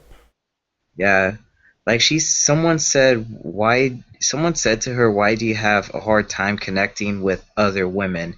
And she replied, I'm pretty sure it's because subconsciously they know I'm not one of them. I don't think the same way as they do. Therefore, I am who I am. Yeah, I think she's had her.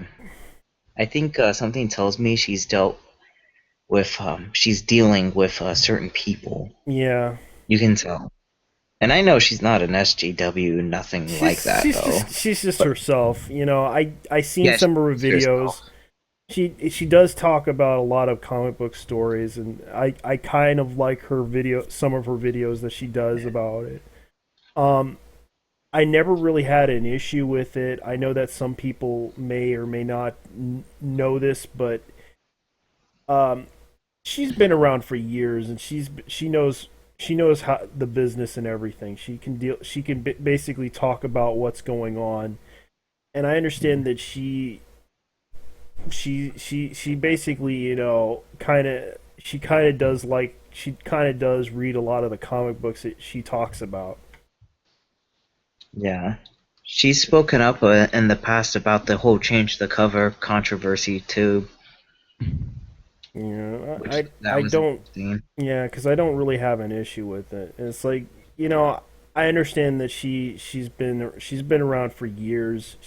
She's done she's done a lot of things, you know, and she can disagree with whatever the fuck she's doing. Okay, the last straw was when he broke the movie date to raid Anexia's lair for his epic helm. And she's making reference to Warcraft, right?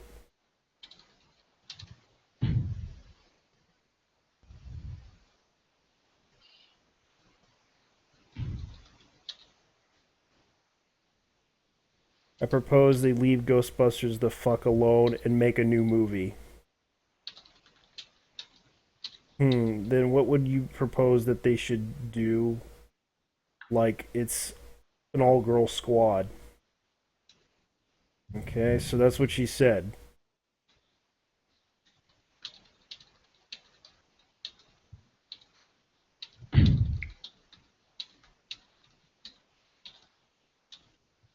Okay, she basically says she doesn't want to see the dumb Warcraft movie. That's fine.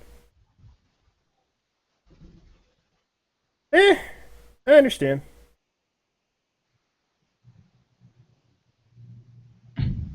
Yeah, she has the right to her opinion. She's just basically bashing World of Warcraft.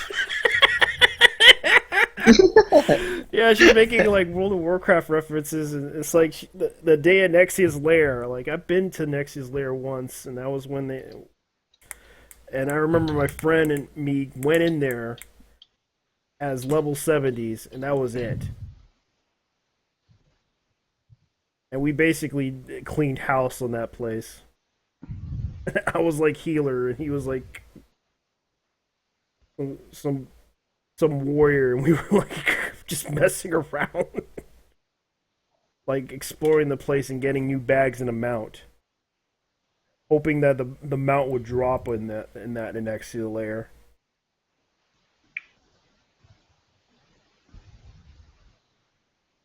Yep. Okay, and here's another one. She says, May 18th, don't blame this shit on feminists. Has everything to do with greedy Hollywood suits and nothing to do with women. I agree. It seems like they're trying to market this movie as a feminist thing, but at the same time they're hiding the fact that they don't Sony is losing money off of this. They spent a lot of money on this movie, expecting returns back on this movie, and of course they're defending it at the same time, defending this movie because of the fact, well, they're trying to use it as a PR tool to market this as a feminist thing, which is a big smokescreen. And I have to agree with her on this because this is about making money.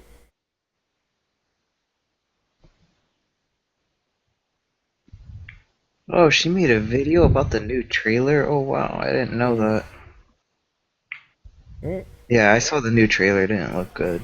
Yeah. It still looks bad because it doesn't matter how if they're gonna market this movie as a feminist piece of crap. They're gonna still make it as a piece of crap.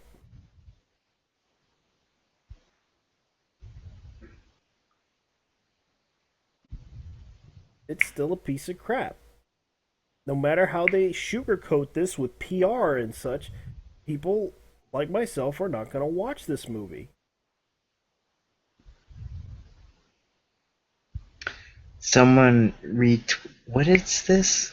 Tweet a feminist Illuminati that does what makes sure female stars are paid less and their male counterparts hardly feminist. Exactly. Yeah. I can imagine. What's his name for feminists paid Sarah Michelle Gellar less money. How much money did she make off of her TV show, Mister I Pay My Women Equally? And then fire a pregnant woman.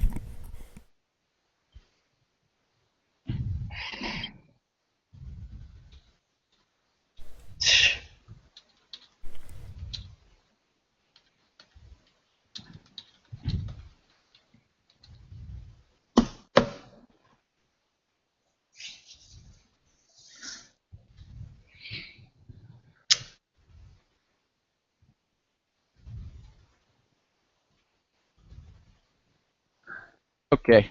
I'm gonna head out from this stream. It was Okay. fun coming on and talk about I'm random shit. gonna. That's fine.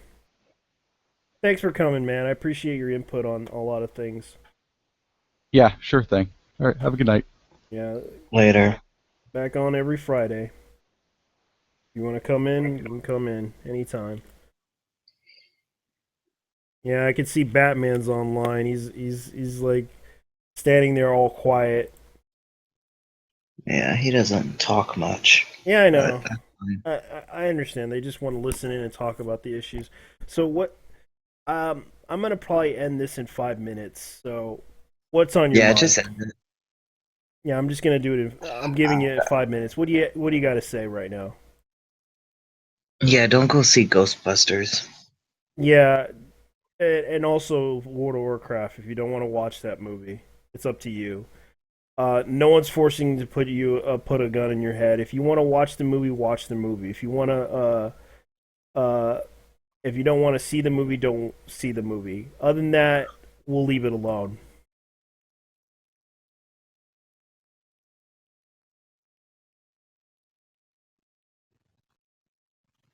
Because, anyways, guys, thank you for watching. I'm gonna probably turn this off. I'm gonna go play some video games and head out. Good night. Good night.